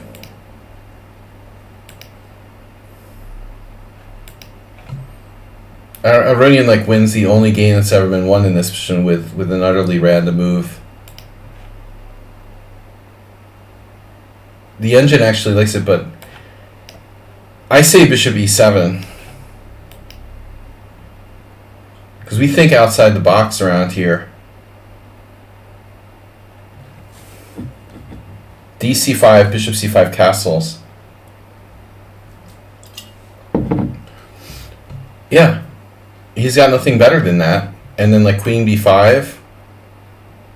Again, your queen is screwed. Maybe it can crawl back through b3. Telling you, man. Gary couldn't find bishop e7.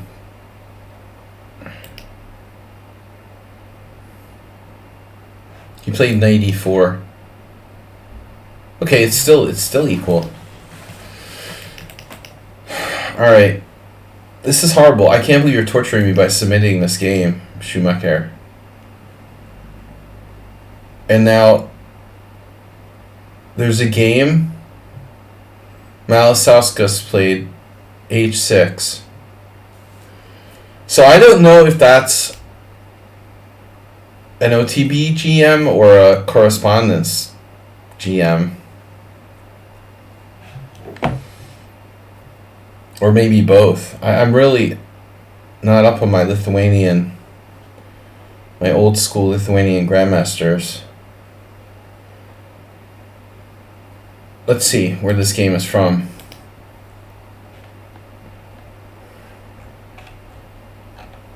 But I don't recognize the other guy's name, which makes me think it's correspondence.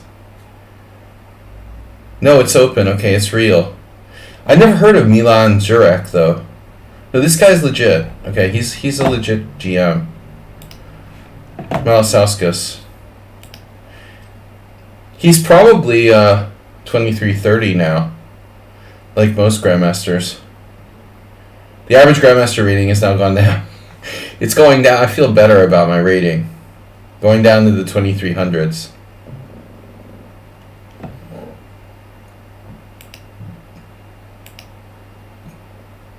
Alright. There's no reason to play c takes d for black.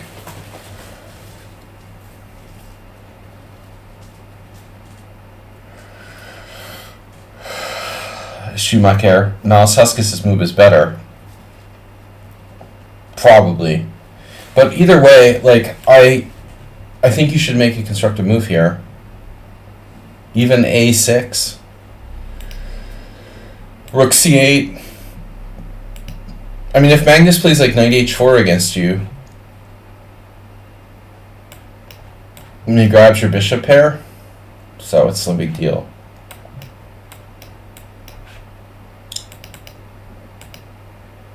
Or maybe like bishop takes, pawn takes, bishop g6, knight takes g6, h takes. This is extremely equal. Or we're gonna drop our c pawn maybe.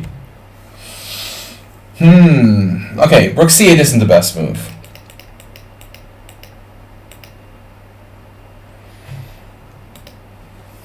Bishop g3, h g3, c4. I wouldn't play that. The computer actually does like rook c8. Here? Ah. Wow, there's an amazing move there for black. Did you guys see this suggestion of Stockfish?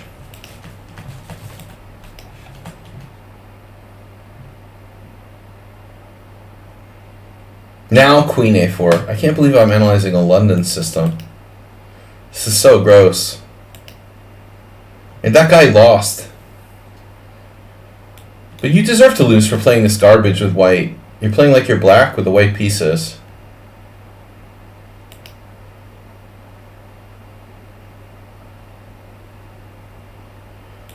Okay, now it's possible we're a tiny bit better.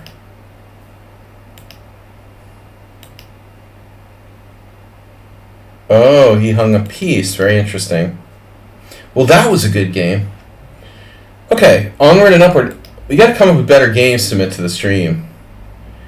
Now we got Uber Driver versus Dinekis. And this is from the Kraken Arena. Now we're going to have some fun. Uber Driver said, that there's some real possibilities on the light square diagonal.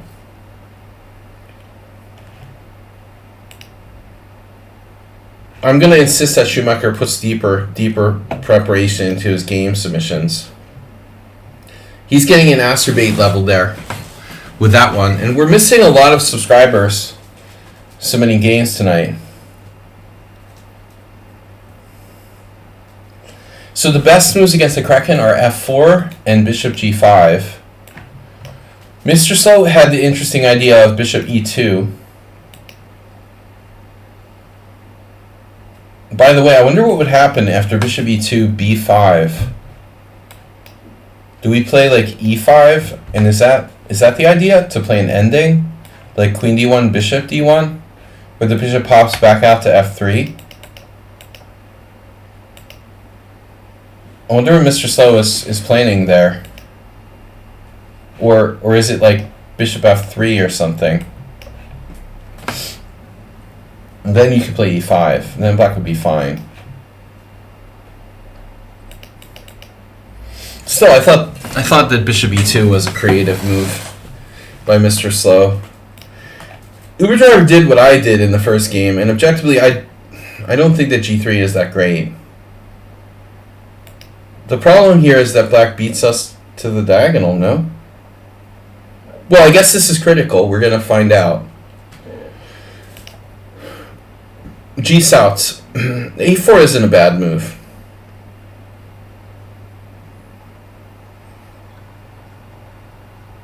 It isn't a bad move.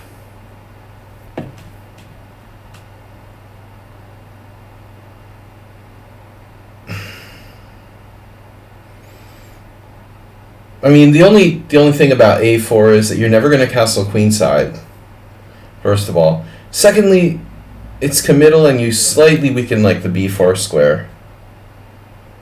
But it's fine, it's playable.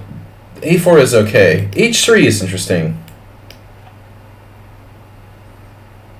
But I'm not sure if it addresses the issue as much as... Well, maybe H3, okay, you've got the same idea. So you want to play like B5, G4, B4, G5. The grob. You want to grobify.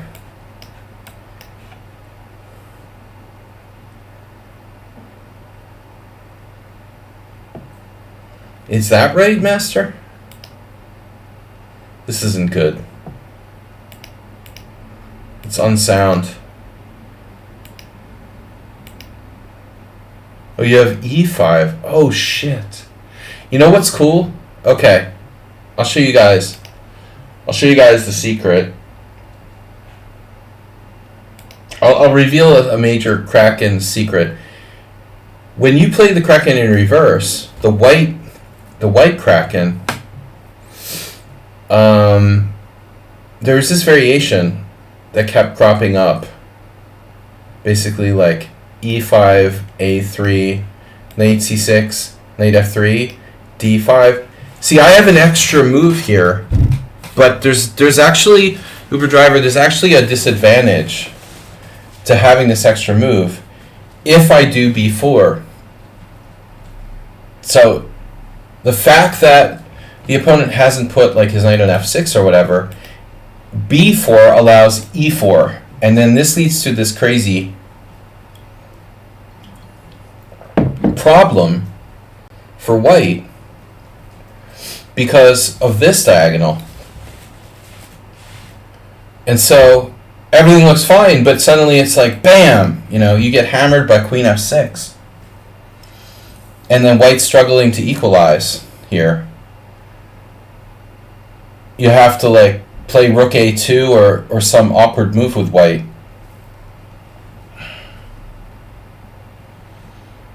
So that's the interesting thing about UberDriver's move. We introduced this idea. If you play H3, it's like you're losing a move. And so on B5, you have the same trick again with queen F3. After E5 takes queen F3. And you just got the extra move H3, but it's not harmful. in any way for white.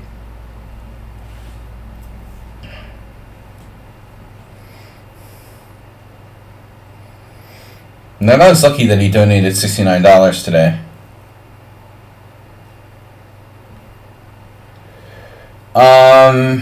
Yeah, just do that every day for the rest of your life. Somebody won the $1 billion lottery in California. Did you guys see that? Probably one of NetOgg's like relatives.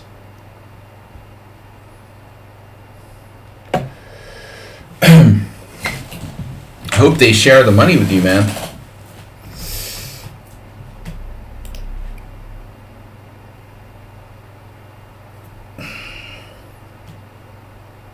They said there was like one like lotto store or whatever you call it that was like lucky in LA or something.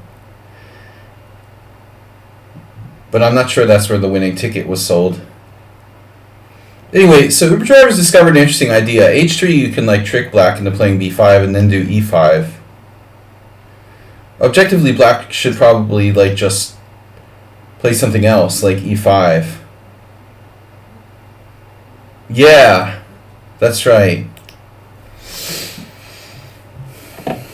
Exactly. Set aside, a few hundred thou. Patrick Stenner versus Fries Nielsen. Yeah. Wow, he beat Fries Nielsen. Fries Nielsen has played this a lot, man. He's like a Kraken regular. The only real Kraken regular. But b5. So this is the critical question. The difference is now Dinekis has this counterattack with bishop b7. I was afraid to do this with white. But it's funny, Uber driver, it went through my mind when I was streaming my first game in the tournament that if I played this and this happened, I did think about essentially if you could trap the bishop on h1, white would get two pieces of the rook and possibly be better. And so that's exactly what Uber driver did.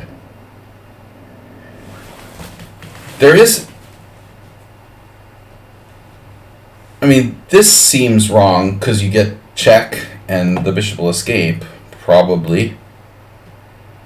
So here is possible, take, and then, f3, but now black has pressure against d4. So if you want to try to trap the bishop, but I didn't conceive of a way to trap it, but look what he did.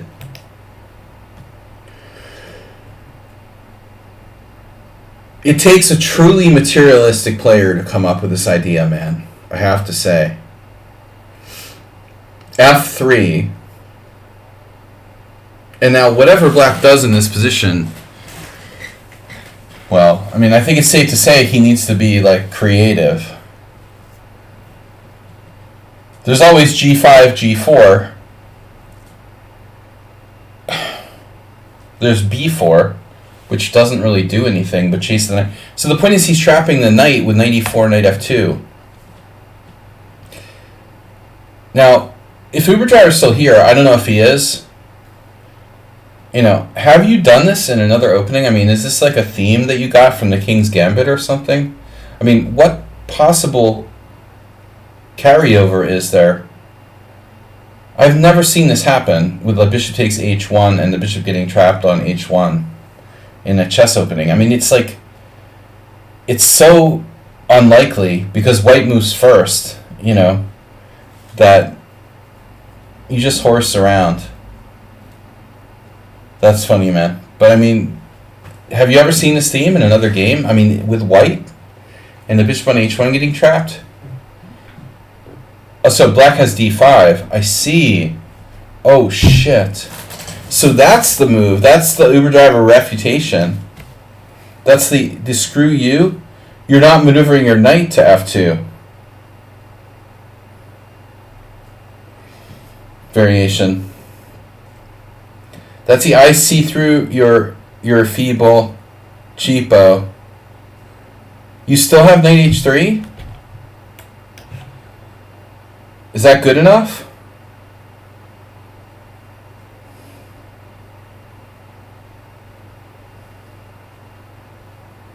Is that good enough, really? Let's say e takes f, knight f2, queen e7 check.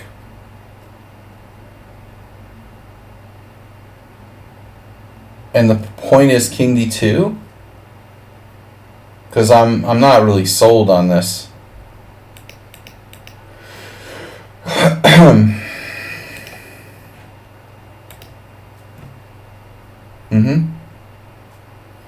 It's not sound. Kraken attack. We can just call it the crack attack. No, it's good. Knight h3 is good. Uberdriver's already analyzed this like in depth. But I mean, d5 is the best move. It's practically the only move. But black's already fallen into the trap. So he's screwed. But I mean, what would Freeze Nielsen do here? Homie does some crazy ass like knight d7 or something. I had a game with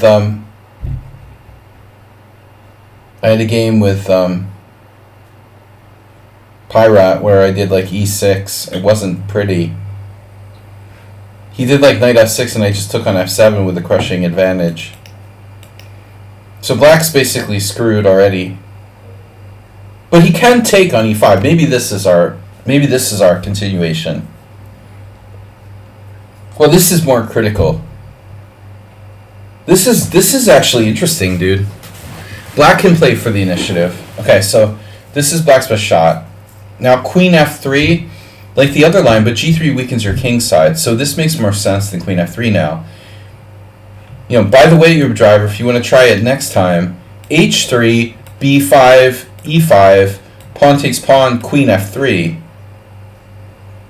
And then probably c6 has to be played with advantage to white. Kraken theory. Critical Kraken theory. Crackittle. You guys think the Kraken is a joke, but I'm serious. But seriously here, b5, obviously not, b5 is not forced by any means. e5, but take sacking the exchange maybe. I'm thinking of sacking the exchange. What would Sebe Attila do? I gotta get him on the stream one of these days and get him as a guest.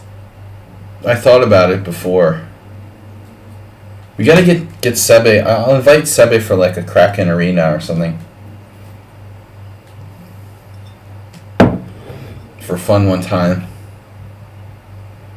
We can pay him to be on the stream. He's a good guy. He speaks English well. Pretty well. He has a strong accent, but he speaks English well. Bishop g2, e takes d4. Wow, this is wild. Bishop takes a8, d takes c3. Queen d8 check, king d8. Critical Uber theory. Uber Kraken. The Uber Kraken. Uber driver, have you already analyzed this? This is like the critical variation. Fred Flintstone. I have a question. Has there ever been a grandmaster named Fred or Frederick?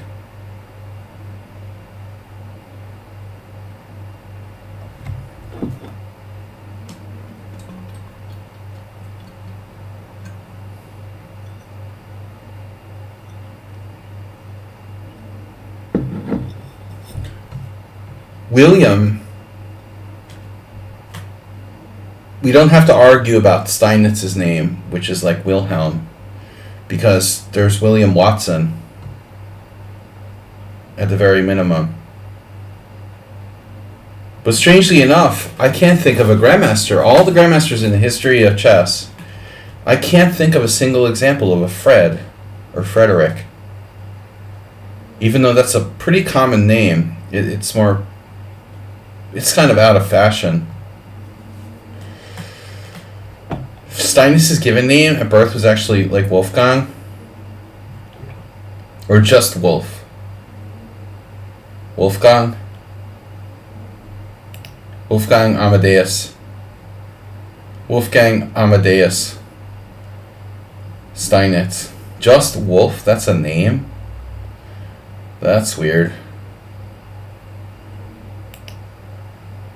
Anyway, guys, back to the game. Uber Driver versus Homie. Dinekis, e5, bishop b7, ef6, takes, e5, f3. Black takes this. This is a bad move for black. G takes f.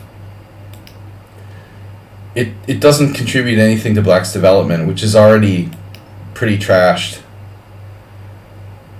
But it looks like Uber Driver's in his wheelhouse here. Now h5, it's not like, you know, it's not like black has a bishop on h2. I just want to say, I think that Dinekis thought his bishop was on h2. I mean, if you have bishop on h2, like h5, h4 is a way to try to like get it out. But h5, h4 doesn't work. It doesn't work with like bishop on h1. I'm just want to clarify that, you know. h5 is to bail your bishop on h2 out, not your bishop on h1. And the black is just lost. His position is like riddled with weaknesses, and white has the bishop pair and development. And I don't think there's a good move for black, but placing the pieces outside the pawn chain is probably not best.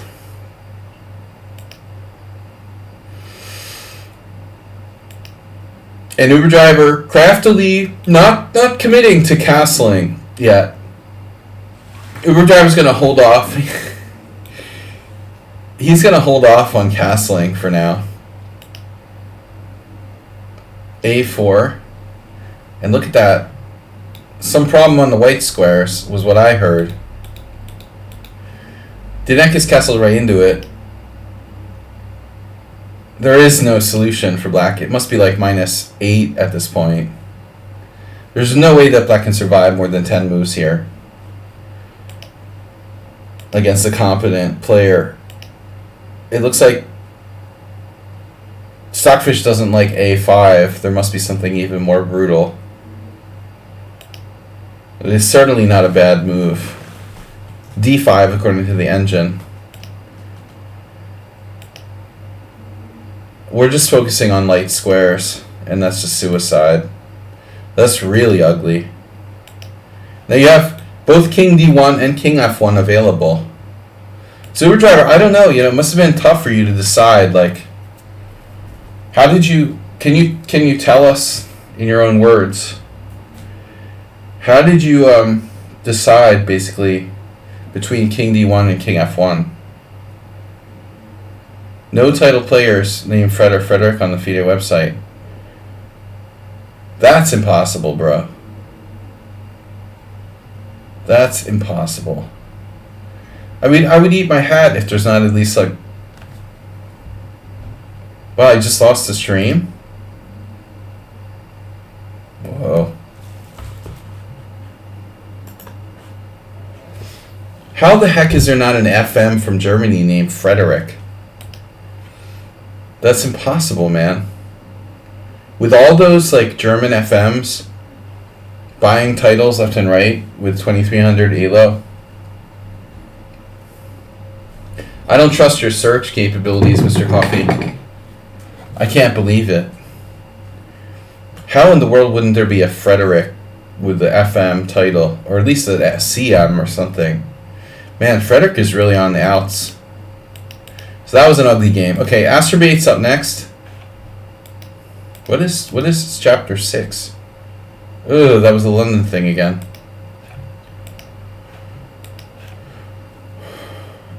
Maybe Frederick. Oh shit. Uber Driver realized there is a Fred. There's Friedrich Olafsson. Not Fred exactly, but the Icelandic version of Fred. So Uber Driver has solved the riddle that there is a Fred. arbiter for the Fischer-Spesky match. Grandmaster Friedrich Olafsson.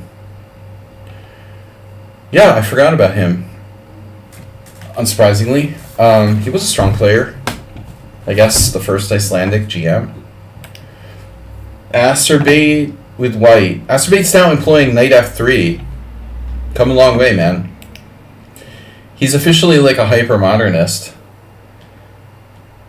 Acerbate had a game where he like did d6, b3, e5, but I mean, I don't know if I like b3 against everything. But here against e6, b3 is good.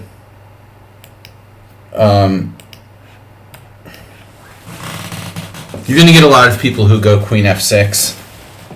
Not as good here as in the Uber driver example.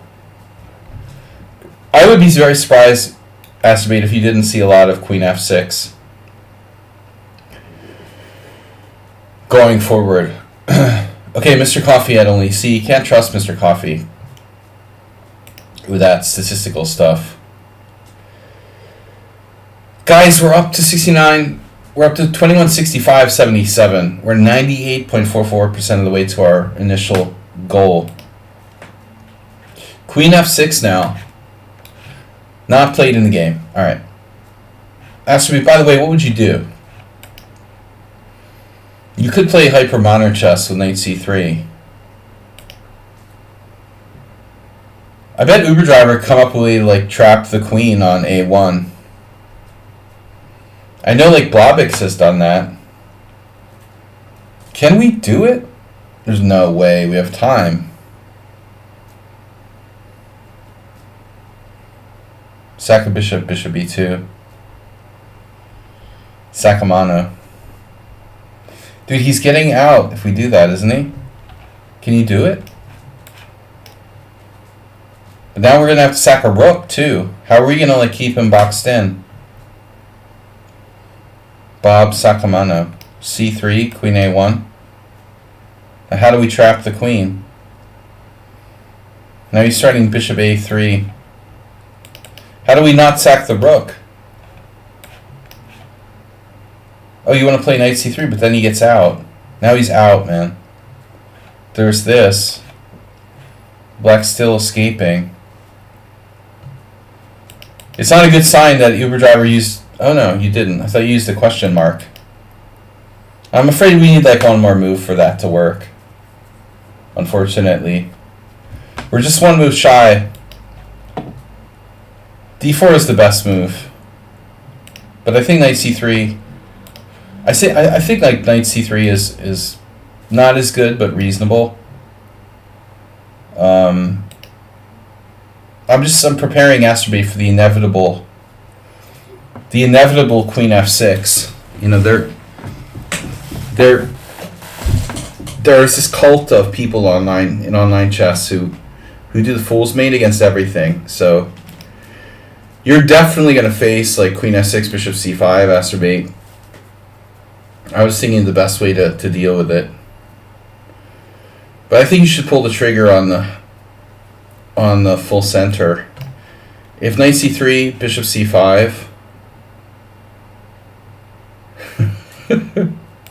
you figure it out on your own. Okay, back to the game. This is Acerbate versus Strekoza. Proper hyper-modern opening here. And Acerbate played c4, turning it into an English. Bishop e7, e3. You do it, don't you? You did bishop d3, didn't you? What do I have to do? Do I have to bribe you to not play bishop d3 in front of your pawn? How can I motivate Acerbate to not put his bishop on d3 in this opening? Without a pawn in front of it.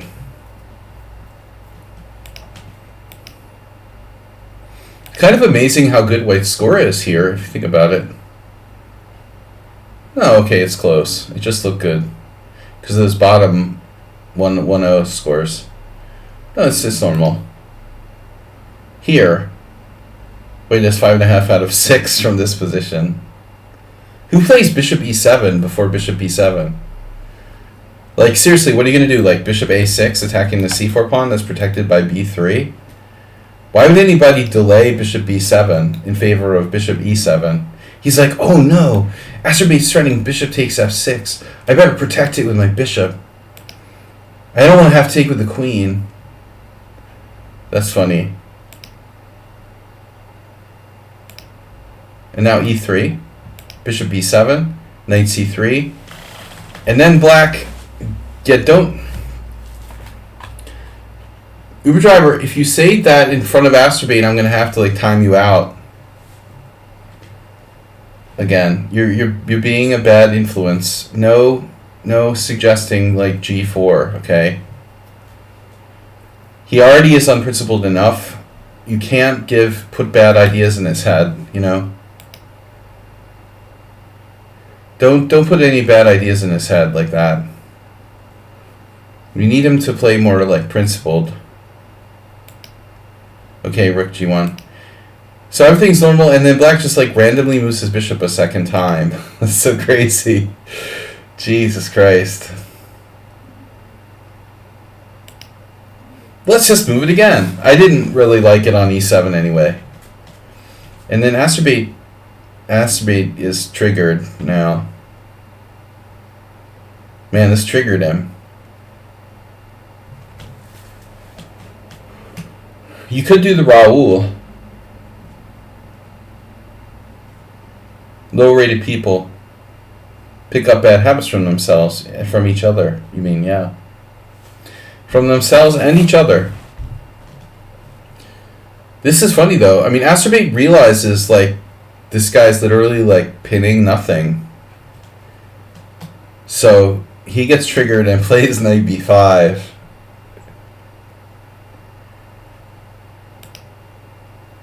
I was wondering, if you insist on moving your knight, maybe migrating to the king's side is more principled. But objectively, moving that knight again is not, principled. You should let him take and be happy that he does. So the suggestion of queen c2 is okay. Bishop e2 is probably best. It's weird to play d4 with being in a pin here. And of course you can play a3 and just call his bluff. I call.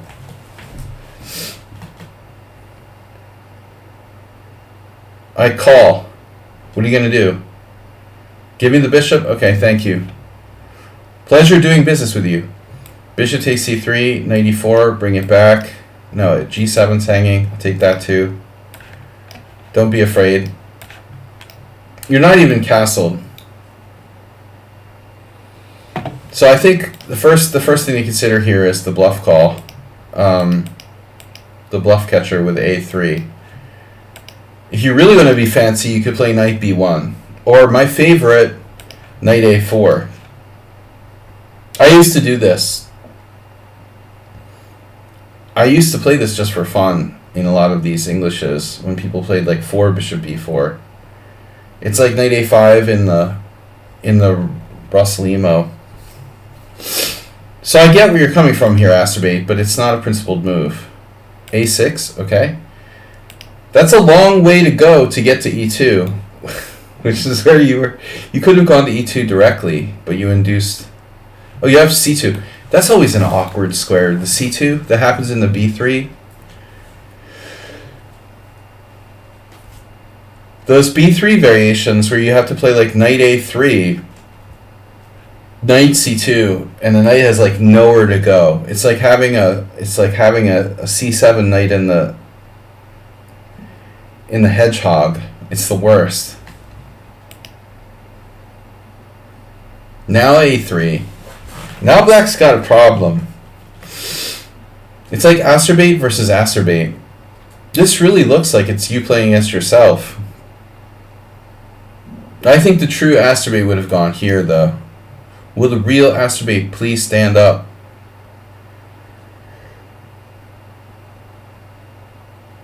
Threatening c5. Yes, the suggestion of queen c2 is good. This is classic. And I mean, we have future possibilities to castle on either side. Here.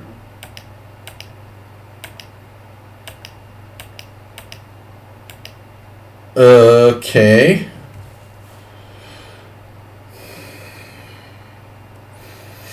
Yeah, now, where is our knight going when c5 comes? Oh no.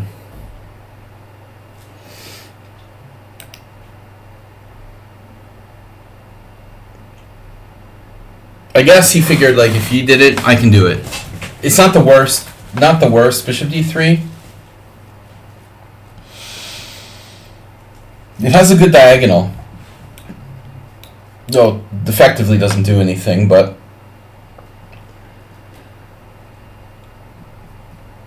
it's not that bad. You know, the point is that that would win a piece with e4, but you have knight f5. Obviously. And now, for my next trick, this is an important moment for white.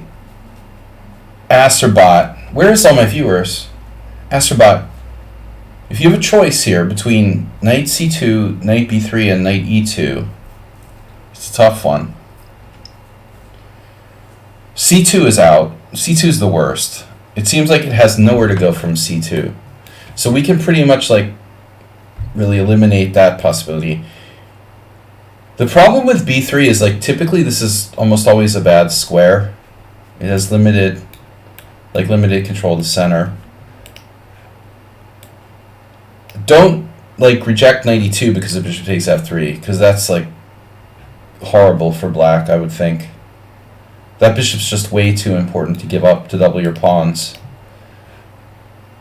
So I would seriously consider knight e2. The only good thing about knight b3 is that it loses a pawn. No, the only good thing about knight b3, knight e2 loses a pawn as well. Yeah, I don't know, man. I mean, maybe objectively, like, you need to take on c5.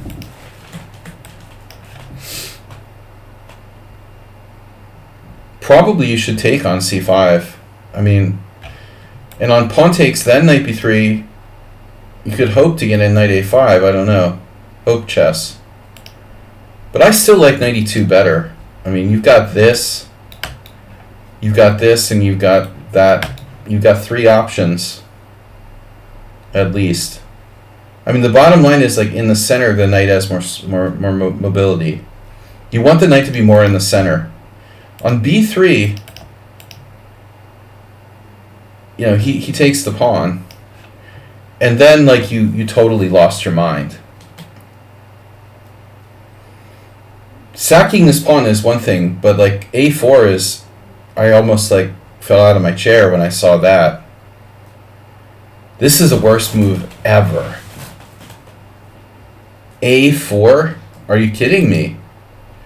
He's trying to take your pawn, and I don't really want to trade queens, so something like queen c1 doesn't really appeal to me. So you have to take. There's no question. You have to take. He takes, and yeah, he's up a pawn, but you have some attacking chances. I would say castle, and you're looking for stuff like knight g5. I mean, this is the Neptune's trident, man.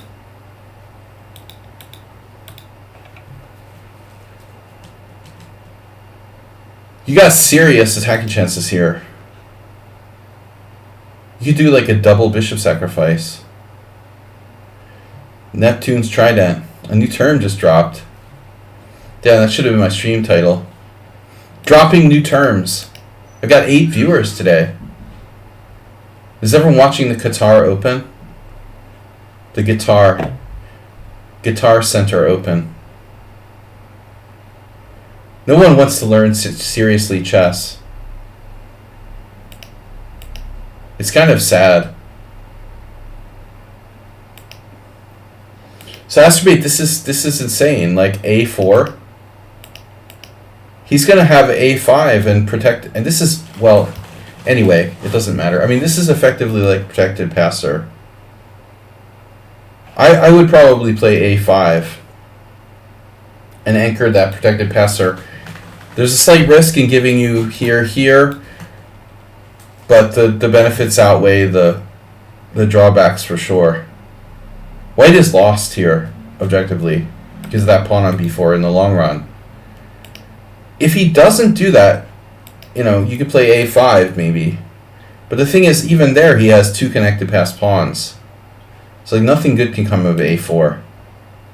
But you shouldn't have sacked the pawn at all. I mean, you should have just taken on c5. But he doesn't bother with details like calculation. He does play a5.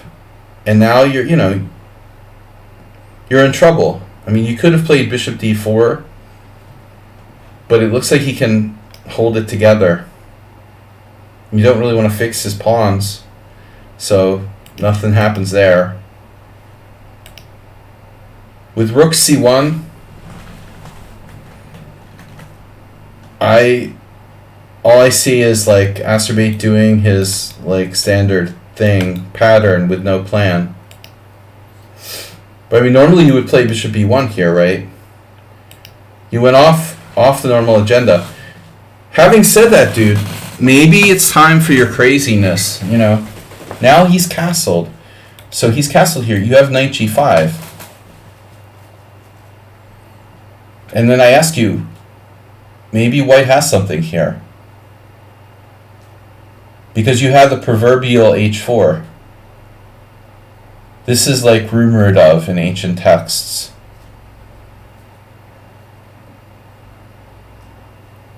Knight g5 with the idea of h6, h4.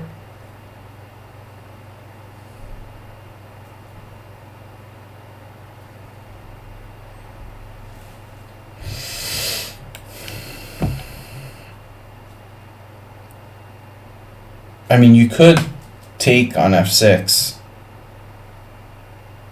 And on queen f6 you have knight h7 winning the exchange. Which looks reasonable, although black might have some compensation. You could also play for more. So h4, and then this is like fatal. Probably they'll be greedy and take that, and you just checkmate black down the h file. But I mean, what's the evaluation here? Black's winning because of e5. Nevertheless, you have some practical chances. Okay, I didn't say like you were winning. You screwed up the queen side. This is a disaster. But it's amazing that you still have like really legitimate chances in a practical game against the 1600. Where the queen side is just gone. You burned all your bridges down there, and now it's like all or nothing on the king side. Castles and then queen c2. Unusual for you. You never put the queen on the dumb end of the diagonal. Normally you always play like bishop b1. So I'm very surprised by this. He did the maypole attack. Dropping terms on Mr. Coffee. Dropping Mr. Coffee on his head. The harpoon, the Kraken's harpoon. 1, 2, 3. 1, 2, 3. But if e4, you have bishop takes f6.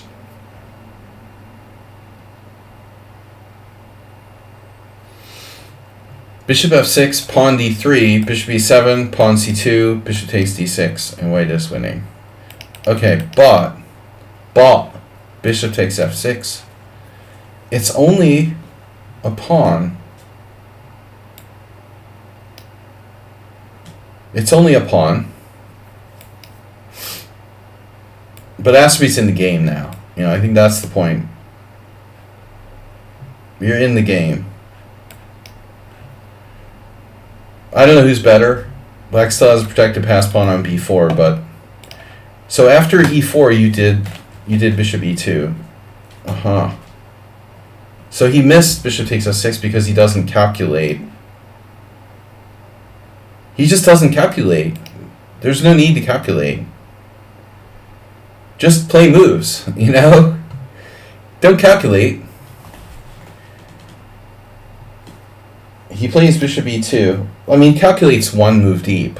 Okay, I shouldn't say he doesn't calculate. Acerbate calculates one move deep. Bishop e2.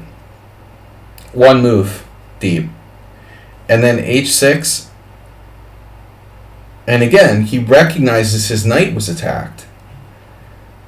And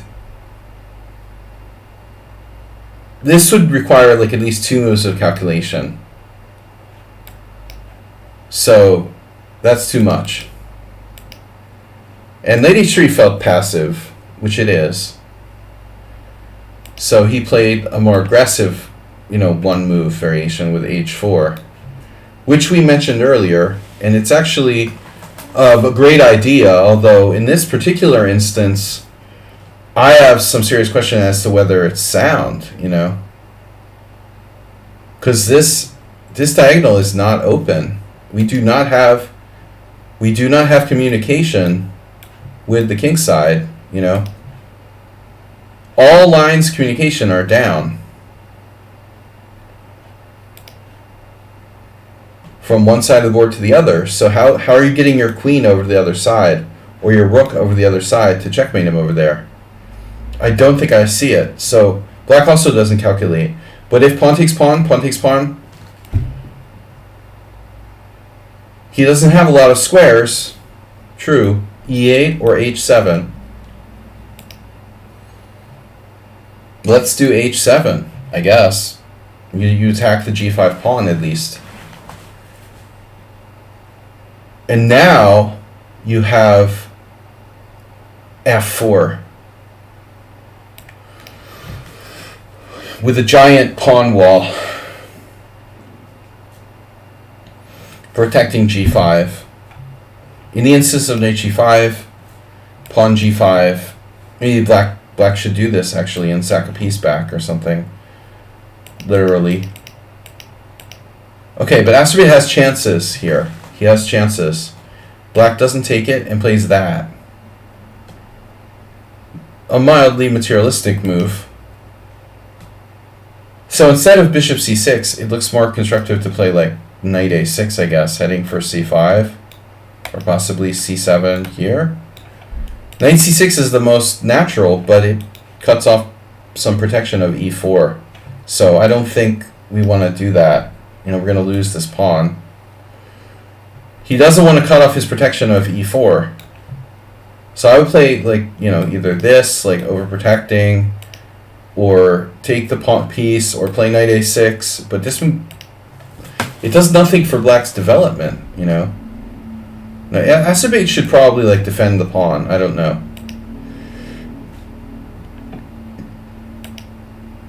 No, I take it back. This is a good move. He did defend the pawn. Okay. I didn't see this part yet. Oh, this is a great move. Wow. I was talking about Acerbate's play earlier today, and the thing that he does is like he digs holes and then he gets out of them. It's like how deep a hole you can dig for yourself and get out of it. It's really funny to watch him play, because it's just like really disconnected. I mean, he plays the early stage badly, has a lost position most of the time, and then suddenly he plays really well in the middle game. He can start, once he starts to get coordinated, he's like a different player, and I think that's why he has a tendency to sometimes upset some of the better players, because the first 15 moves you think, this guy's a total beginner, he doesn't know what he's doing. And then all of a sudden, out of the blue, he's got all of his pieces coordinated, and he's got an attack coming. So now knight f5 is really serious, and how do you want black to defend against that? What's black supposed to play here? Like g6? Bishop e5? That queen doesn't have too many squares to go to. Possibly bishop e5, knight f5, queen c5, d4, for example. Pawn takes d3. en passant. Bishop takes d3, bishop b2, queen b2, pawn g5, pawn g5. You know, and we're getting mated. Black's getting mated. I just don't know how. Has to be mate. But anyways, in the game, Black played knight h7, and f5 is just wide open. So, I mean, at the very least, you can play g6 here. You have to. I mean, hello? Hello? I don't know what white plays now. But I don't really want to lose my knight on g5 for nothing. So, anyone with a good suggestion? You could go forward with h5, but I'm not really sold on this. Juice Fox is here. You've had the cold. The cold. The cold. I had the cold. My daughter has like laryngitis. She sounds like a old smoker from the 70s or something.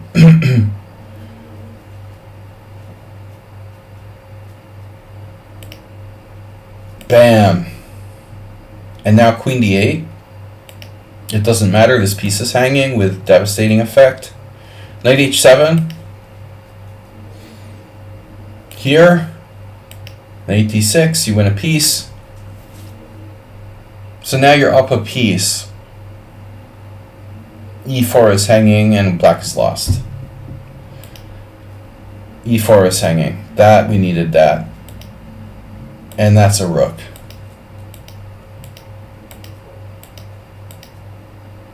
And now, the new Astermate threat.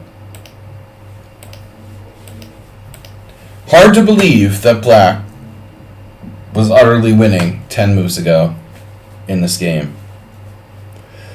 You sound like the cowboy from The Big Lebowski. I forgot that. I only watched Big Lebowski once, and it was a long time ago. But I did enjoy it. Gentiles. We had BGK and A Booty. Guys, I'm ready to shut down the stream here, barring one last submission from someone of the game.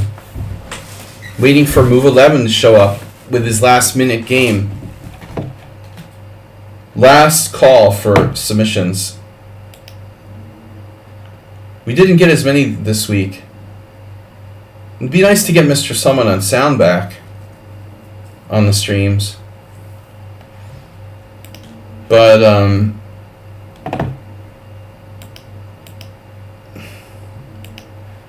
trying to think if I had a funny game.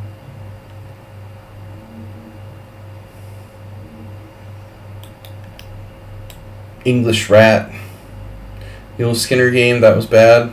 I was playing these games in reverse. Mr. Coffee, did you stop by yesterday? I forgot. Viking Beer. Oh, Viking Beer played one of them, right? You were here yesterday. Before that, the Kraken Arena.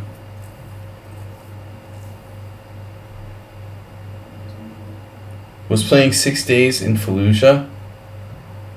Oh, this was back then. I was like, you're not in Fallujah. Fallujah. You were playing 6 games against Fallujah at the Qatar Open.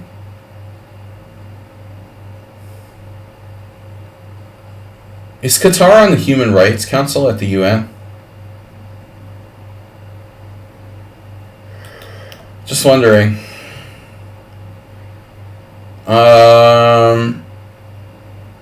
Oh, Mr. Coffee, gonna submit a game.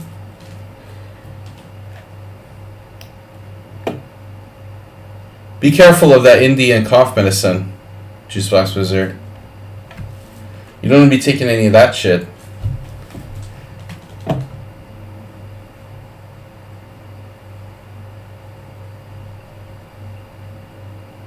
Oh, it's a super controversial game that is deemed propaganda and delayed for years. Mr. Coffee, round 3 game.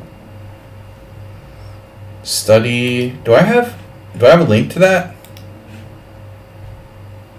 Studies I contribute to? Jesus Christ. I don't contribute to these studies. Top 10 crazy positions? What? What is this crap? Top 10 crazy positions. Red horse. Are you serious? What are these, like, ancient things? What to do in the opening?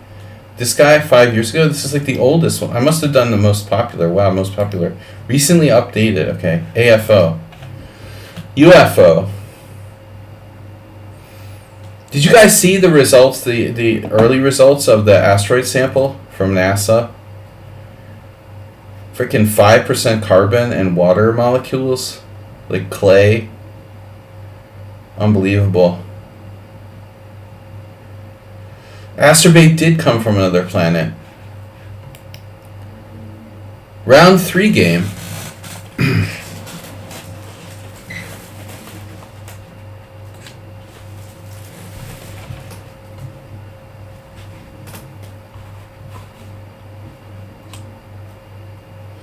McIntyre, not McIntyre.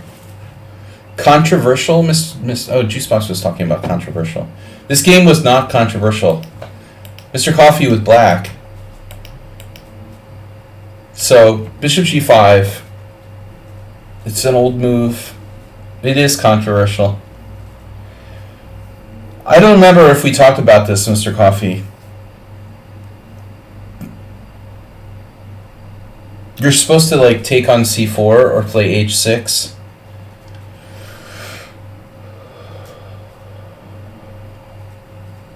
Even bishop e4 check, but that's outside your repertoire. But I mean, takes on c4 and h6 are also kind of weird moves that aren't the most safe. So, okay, I'll forgive you for not knowing like you have to do a more incisive move here. 2177. Asterbate did it. Brought us up to 2177.77. So you are from another planet. Oh, Asterbate tipped 5. How much fun. He tipped twice, 5 and 7. What's the significance?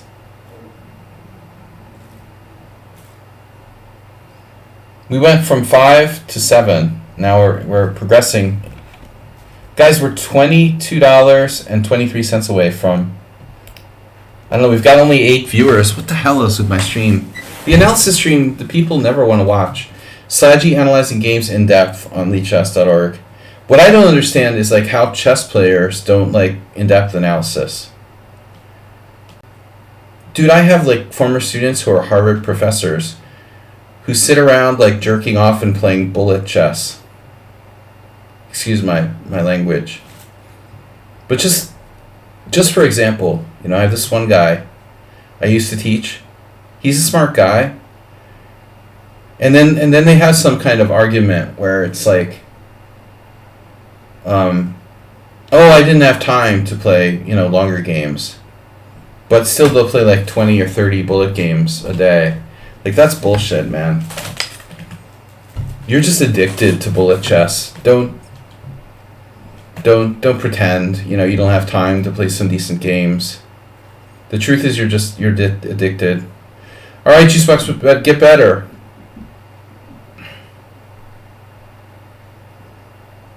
Boom.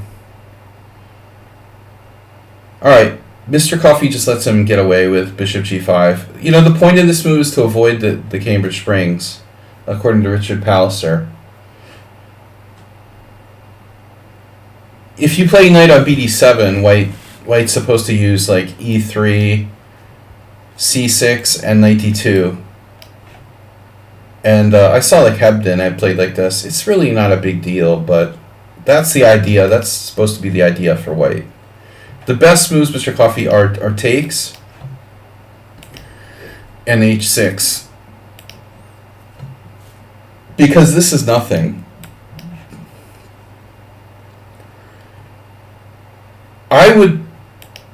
I would recommend though probably taking, because it's more testing. I had a game where I played white against this California player, some pretty strong kid. I forget his name, but years ago, and I had to resolve myself to play like Queen A4 check. It's just not dangerous for black. This gives up the center, but white, I don't know, can white do anything aggressive like E4 or something? Okay, this is a line. Alright, this is interesting. Maybe,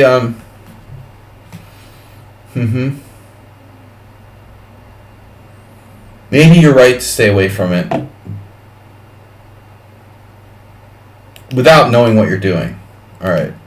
Bishop E7, be practical, E3, castles, knight C3, and now Mr. Coffee played B6.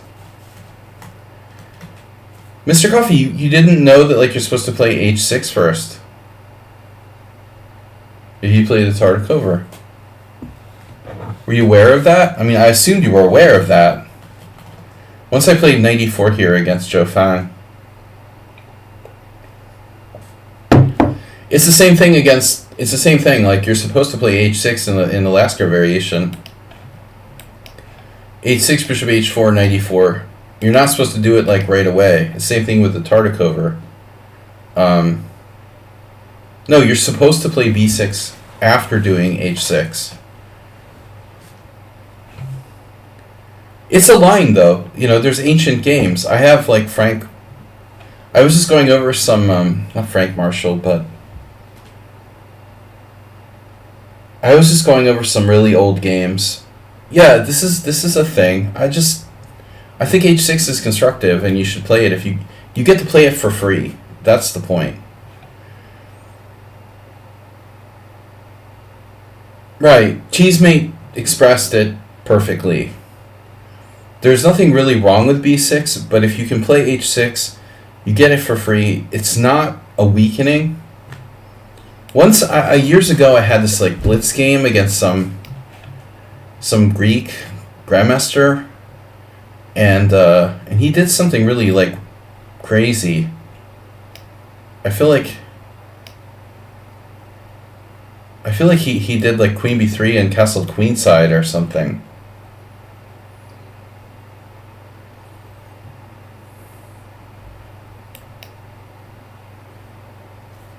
It doesn't look like that's ever played. It's just too risky. They can take, but taking isn't supposed to be a danger sign. Rather, it's actually kind of insipid. I saw Walter Brown play this. I think Karpov played it. Oh, Friedrich. You found another Friedrich. There's another Friedrich. Friedrich Samish. So that's the second Friedrich we found. Yeah, Cheesemate, thanks for joining us and being a subscriber. Yeah, exactly. So H6 is considered to be a useful improving move, not a weakening. But white can take. I never really saw, you know, what white's got here. Alright, B6. Now, from white's perspective, like one way he can exploit it would be if he can try to play like Bishop D3, Queen C2 later, he could gain a tempo by attacking H7. That's what happened in my game with Zhou Fang, where we had this game where I did the Lasker variation like this, and basically at some point,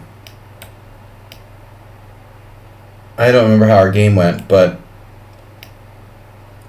it just basically ended up being like he somehow like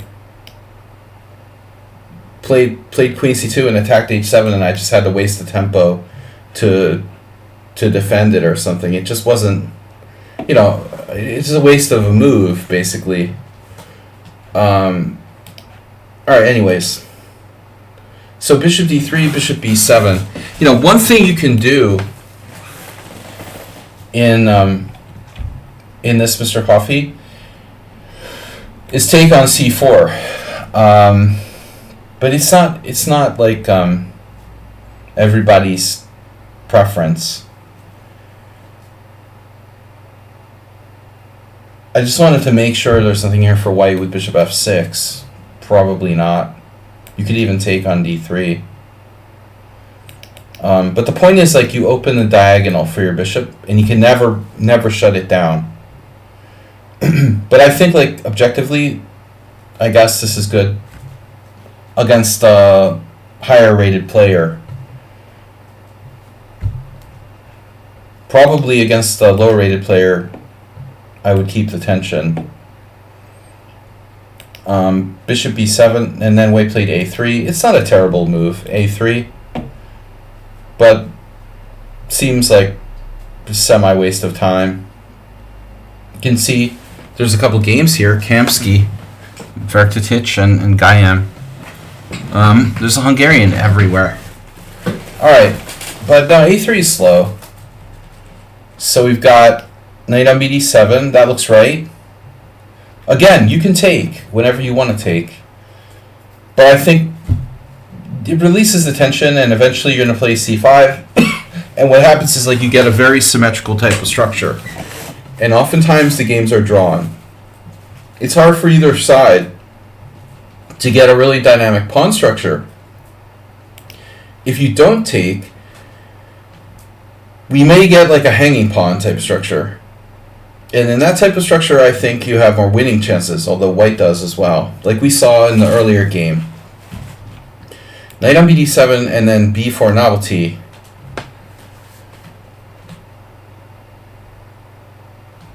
Which is an idea in the Tartakover a lot of times. White basically wants to maybe inhibit you from freeing yourself with c5. I mean, the only thing about it is, like, he's a little hollow. His position is a little hollow on the dark squares. I mean, if he has a bishop on b2, for example, I think he has good, solid control of the dark squares. But b4 a3. I mean, you have to be careful with white that you can't strike him with a5 at some point. Tricky though when to play that, because you got to be careful that you don't push past and decide if pushing a5, b5 might be good for white, or c5 might be good for white. So I'm not surprised no one has played it here. He's also not castled, so there's this diagonal. You might be able to try to take advantage of it, but I sort of doubt it. In any kind of instances like boom, boom, you got no time to do like queen a5 or pin him or something. So I don't think there's any way you can drastically take advantage of this. And I'm not sure, like, a5. I'm not sure that a lot of people would play a5, like, reactionarily, whatever you would call it. I don't know. I can't think of the word. Like, reflexively. Reactionarily. That's a cool word. Reactionarily, I said that. Reflexively. It didn't seem right. Well, I mean, c5 is the move you really want to play. But you have to watch out for the queen side. The Sarawan. I call this like the Sarawan structure. It's very dynamic, but these pawns can creep up. And it becomes imbalancing because he has the outside pawn majority. And you have the central, like, hanging pawns here. So that becomes very double-edged. They don't have to do that, obviously, but oftentimes that's what happens. But if you do nothing, he can push c5 at some point and just go for space. So I understand. Oh, you put in Ulf Anderson Ribley game. Okay. So c5, that's a famous Olympiad. 1984, the Hungarians won the Olympics. Was it in 84? I think. Men's Olympiad. I think the Hungarians won the gold medal. It was like Ribley, Sachs, Portish, and Adorian. There's like a picture in the Hungarian Chess Federation. That was like their best Olympiad. One of the best. I mean, during the Russians, like, dominance in 1984. Alright, c5, b takes c5. Yeah, I mean, this is not as dynamic, obviously. White can use the b file to hit your bishop on b7. So rook b1, yeah, that's kind of a standard move. Now, I wouldn't want to have to win this game for $1 million. You have a better chance of, well, maybe slightly better chance of winning the lottery. But, you know, a3 looks weak now, if you think about it. So I think you have a good shot at that pawn. Maybe you have a good shot at that pawn. The question here is how to defend the bishop. This is, you know, logical. Rook b8 runs into bishop f4. So that's out. Queen c7 is kind of awkward. Queen c8 is kind of awkward. You could play bishop a6. He can hit you with like queen a4 there. But, you know, you might have tactics like bishop takes, knight b6, for example. That looks pretty bad. No, it's good. Rook b6, pawn b6, and then you take the bishop. Yeah, that's good. That works. So that's another possibility, although he would probably just trade here. I don't think this is helping you. That's not good. So this is probably best. Bishop c6. And then white should have to worry about this pawn on a3. But actually, how are you going to take it? Maybe queen a5. Yeah, I mean, frankly, like, if he castles, what do you do? Like, queen a5? Double attack? You can try to steal a pawn. How does white protect that pawn? I mean, your queen could get trapped, too. It's definitely a little scary. Your queen easily can get trapped. So like queen c2, queen a3, rook here, queen b4, and rook b1. It doesn't take much to see that. So it's actually quite hard to take advantage of the hanging pawn. So he plays a kind of routine move. You know what's weird is like this tension here. Queen c2. If you take, he can take with a knight, and that's a problem. What if you take on c4 first? You open the diagonal, right? That's what you did. You're a genius. Of course. You take, and now the big question is, are you feeling lucky, punk? You have a lot of possibilities here, but, you know, the obvious one is pawn takes, knight takes, bishop takes, g2. His pieces are very active, and it looks like, you know, he has a lot of threats, but I'm kind of skeptical. There's also sacks on e6. But I'm still a little skeptical. I mean, you play bishop h3, then he has rook g3. I have to admit I would have been, yeah. You probably have to go here. It's really not ideal. And then bishop h6. Yeah, it's too sketch. So all right, you did bishop takes f3. This is obviously not forced by any means, but it's not bad either.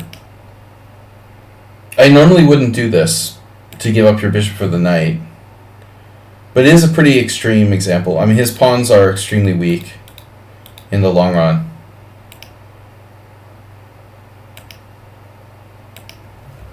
Yeah, I mean, his pawn structure is shot. He can't. It's one thing his king side's messed up, right? I mean, this is not losing the game. He can live with that. What he can't live with is like dropping his other pawns. You know, this and this, or both. You know, one or the other, or both. If he can castle and maybe just lose one pawn, he could have chances to survive.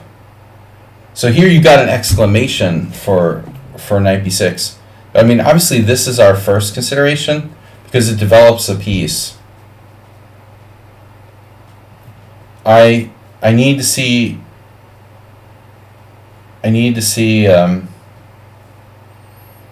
evidence that this isn't the best move. Some sort of evidence.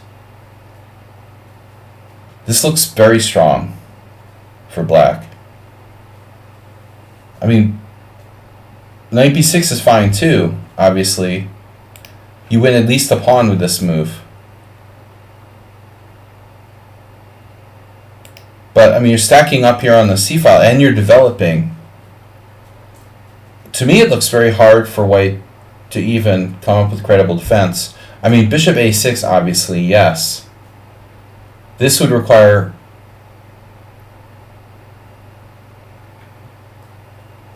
an answer, and maybe we have a problem. Queen a5, bishop c8, rook c8, bishop d2. So bishop a6, rook c6, bishop b5. Yeah, maybe it's just a shade too slow. It just doesn't quite cut it. This problem is bishop a6. So instead, you cash in. Obviously, you had queen a5. But again, I don't really want to take that with the queen. You could just simply take the pawn, but it's not constructive. And here you're winning the central pawn on d4. What I need is two pawns, not just one. What you need is two pawns, and you're winning. Plus, you have the better pawn structure.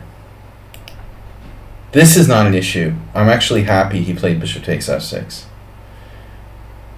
I thought he was going to grab the pawn, though. That's really crazy. So he takes. Now you consider, queen takes, but I guess bishop takes is best. And I mean, I can't believe he doesn't play bishop takes h7 check here. He played, what, knight e4? Is he going to lose a piece? I mean, most players, especially 1291s, are kind of materialistic. You would think he would do this, but I mean, okay, his knight is hanging with check now, so he has to find a move. You may be able to trap his bishop with g6. You should be winning. You should be winning, and he can't castle. Alright, so he plays knight e4. So I guess his hope was, and I don't know that this is correct, but white's hope was like the opposite color bishops would save him or something. I don't know if you analyzed with him after the game, but that may be the thinking.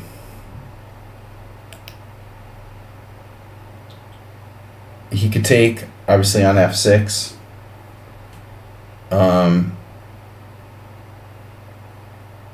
I'm not sure about rook c8. One thing I would like to suggest, king h8. One thing I would like to suggest, move 11, welcome. If we can somehow attack his king, prevent him from castling. Even if we, quote-unquote, prevent him from castling, I mean, likely he'll be able to play king f1 anyway. And he's just walking over to g2 anyway. So this sort of like prevent him from castling is not really necessarily a thing here. But, I think you should consider rook c8. Before you play rook c8, you might want to look at other possibilities like rook d8. That move might, it might end up being more constructive in some way. Or rook fd8. I think you need to look at all three possibilities. And also knight to d5, which is a very powerfully placed knight. I'm not certain. This feels kind of reflexive, and I honestly don't see like where it's going. It looks good, but what's the point,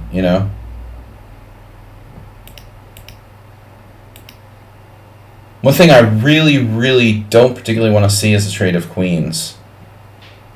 Because there you're talking about position where maybe white has chances to draw. This is good news. I thought his king is like a million times safer on g2. So king e2, I would be like the alarm barrels would be going off. The alarms would be going off in my head here. I mean, king e2 looks very suspicious. I think, the first thing I would consider is swinging my knight to d5. And the second thing I would consider is what you did, which was queen e5. But is it really necessary? What if we just do neither of those things? White has no threat, right? I mean, there's no discovery like winning your queen. What if you just play bishop e7 and you say, okay, my bishop's better than your knight, my queen is protected. This is not about attacking a3. I want to free up f5, ultimately to uproot his knight. Not necessarily like right now, but at some point. So, okay, here feels like a waste of time, but it is nice to pressure him here. And knight d5. I thought like in some positions he had rook b5. King e2 was a really bad move. I mean, this guy's king would have been relatively safe on f1. But e2 is like, there's no reason for that. And then you see, he's just a total noob. He's just going into like noob mode.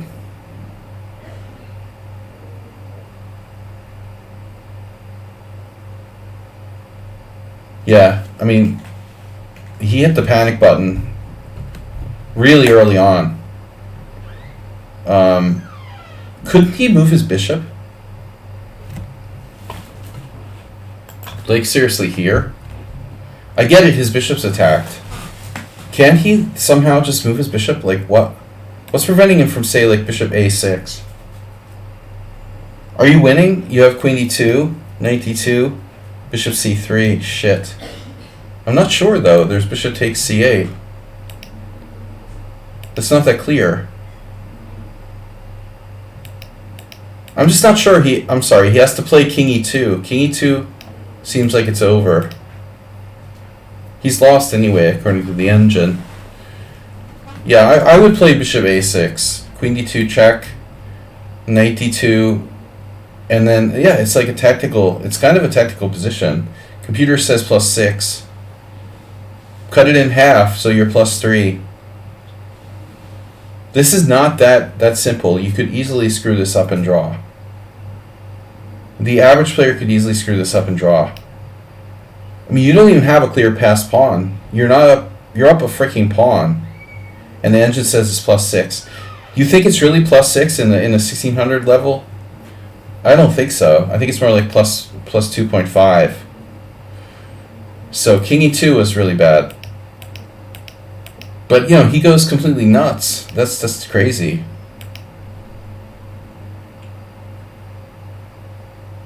And honestly, my first reaction here, dude, is to just play like knight g6. Can somebody explain to me, like,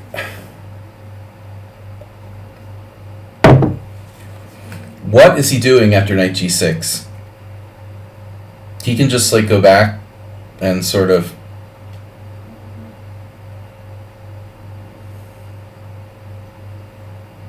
I guess the problem is he can just bring his queen back.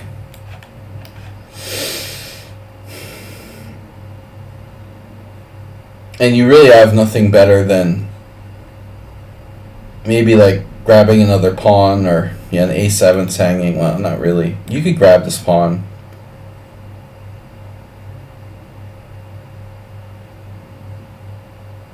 You also have knight f4 though, don't you? At the end of the day. So anyway, knight g6 looks simple, but maybe king f8 is good. Mr. Coffee goes like full Korchnoi here.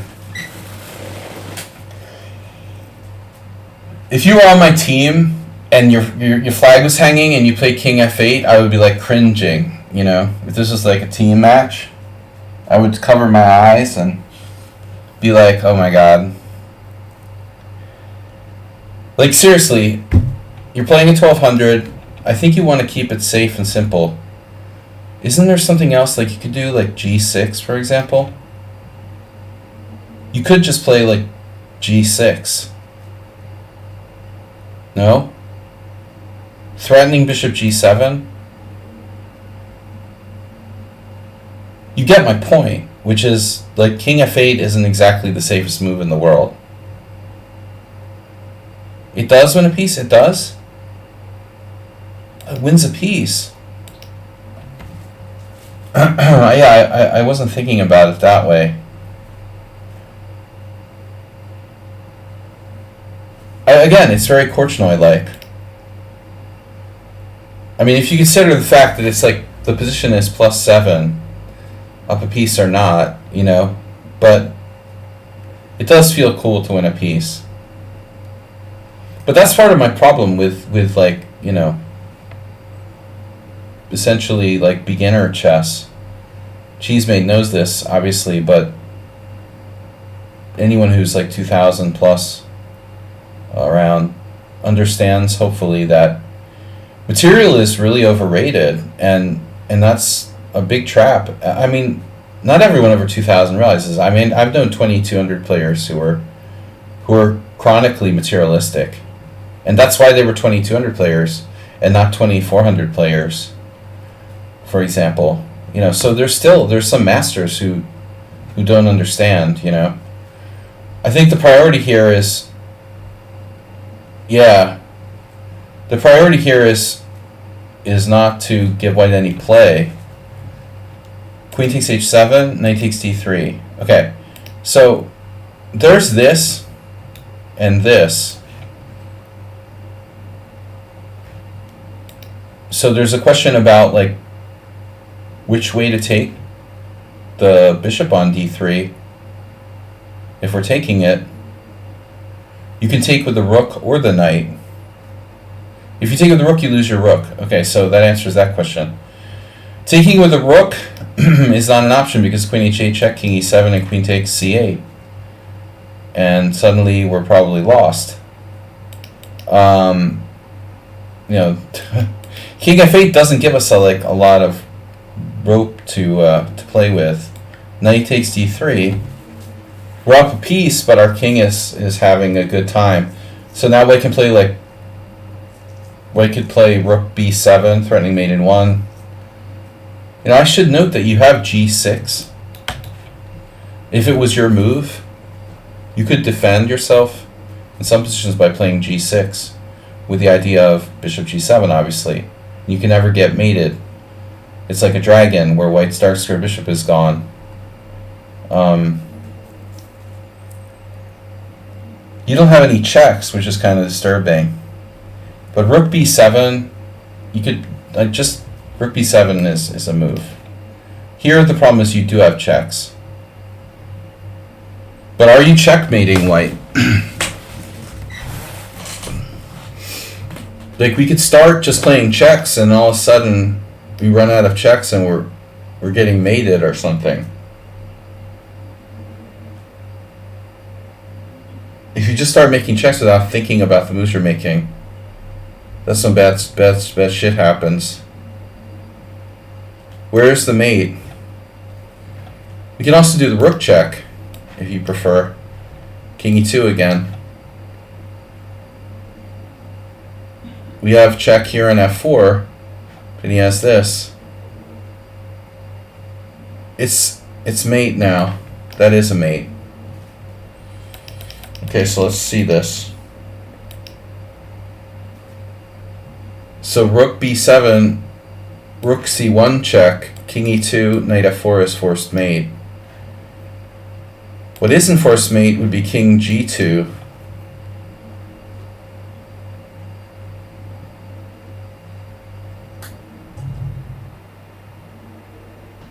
But now we have really nasty stuff like knight f4 check.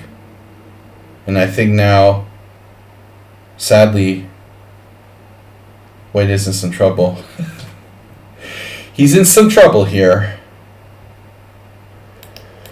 Yeah, rook c1's really strong. If you played queen a1, I think the situation could be kind of a little shaky. Maybe it's winning as well. It's probably winning as well, but the other way looks way cleaner. But if you're in time pressure, I would avoid playing king f8. So he takes, anyway. He doesn't play rook b7. This is just a sideline. He takes on f6. The problem is, obviously, that it trades off pieces, and so he's running out of ammunition here. There's less cheapos. Less cheapos is good. Pawn takes is bad because of rook g8. But I wouldn't auto capture.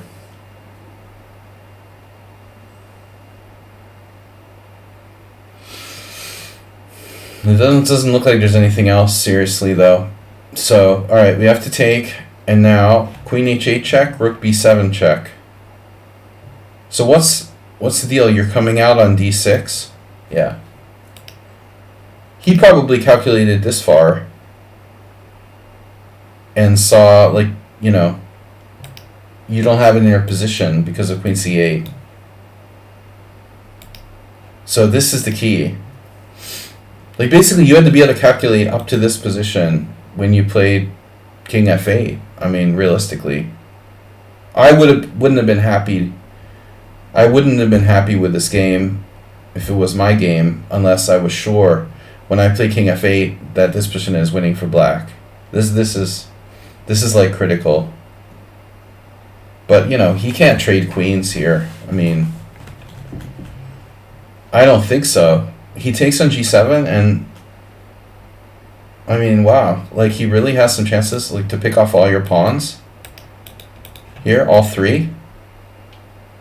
If he were to get, like, all the pawns, he's still probably in trouble.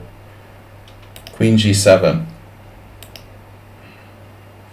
So what do you suggest for white here? Does white have a move here? What's the evaluation? It's mate in 12. Well, that's good to know. He doesn't have a move. So I guess this is as good as anything. The computer wants to play queen takes f3. And obviously there, like, he has queen g3 check at the very minimum. But you're just up a knight. I mean, maybe, like, takes, this is hanging. Even that, I'm not sure. It should be a win for black. So you played rook c1 check. Ooh, that's nasty. Wow. Yeah, that's killing, dude. Rook c1 is brutal. He has to play king e2. And now he's getting mated on e5. So he has to go there. King e3 is bad. Looks bad. He has to go here. But it still looks bad. You have queen d4. Do you have a mate? Oh no, his queen's hanging. What am I talking about? What about king e3? King e3. His queen is on your queen. So what is it? King e3 or king d2?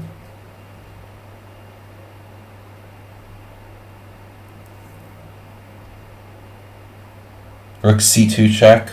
Does that do something? Not especially. Basically, like, you can't really avoid trading queens unless you have a mate with the rooks and knight. I don't see it.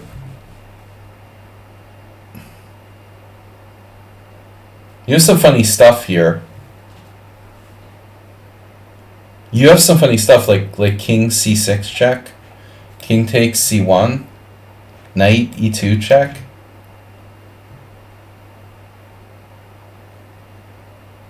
But it's not obvious there's anything clear. Because he has the queen guarded on this diagonal. But you're going to have to be careful now. Jesus. Right. Oh my gosh. What the... Wow. This got very close. And you win a rook. Okay. So he had the take on c7. Or something else. Yeah. He blundered here, finally. It's a winning position, but it's not that simple. Yeah. Oh my god, you had a mate. Oh my god. That's crazy. You had a mate. Beautiful mate, too. King e5 check. Wow. That's a pity, Mr. Coffee. You ruined the Brilliancy Prize. Not finding the mate there. Winning a mere rook or whatever.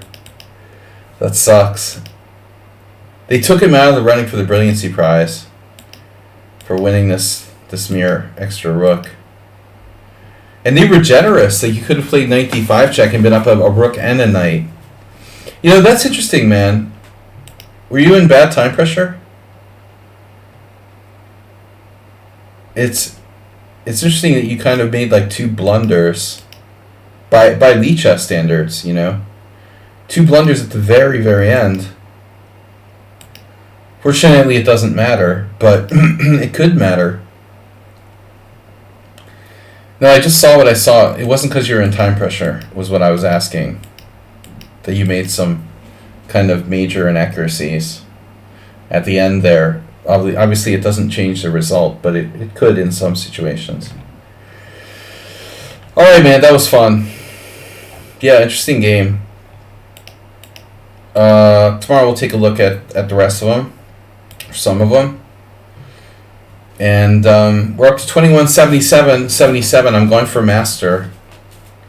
We're going for master level. Asterbait brings us up to 2177. Asterbait, Easterbait. Alright guys, it's after 10. I'm going to call it. It's been a good stream. We'll be back tomorrow. Friday rapid challenges. Forward chess instead of backwards tomorrow. Thanks, Move 11, for joining us. Friday. Yeah, guys. Yeah. Friday is rapid challenges 5+3 tomorrow morning, 11:30 CEST. We'll see you, and don't forget the simul on Sunday. Yeah, you know what? Move 11, you're the second person that suggested that. I want to do forward chess with flip board. You're the second person that suggested that today. It's funny. It's a cool idea. That'd be really weird. Most people don't even know what I'm talking about. Later, guys. We'll see you tomorrow morning. Bye-bye. Bye-bye.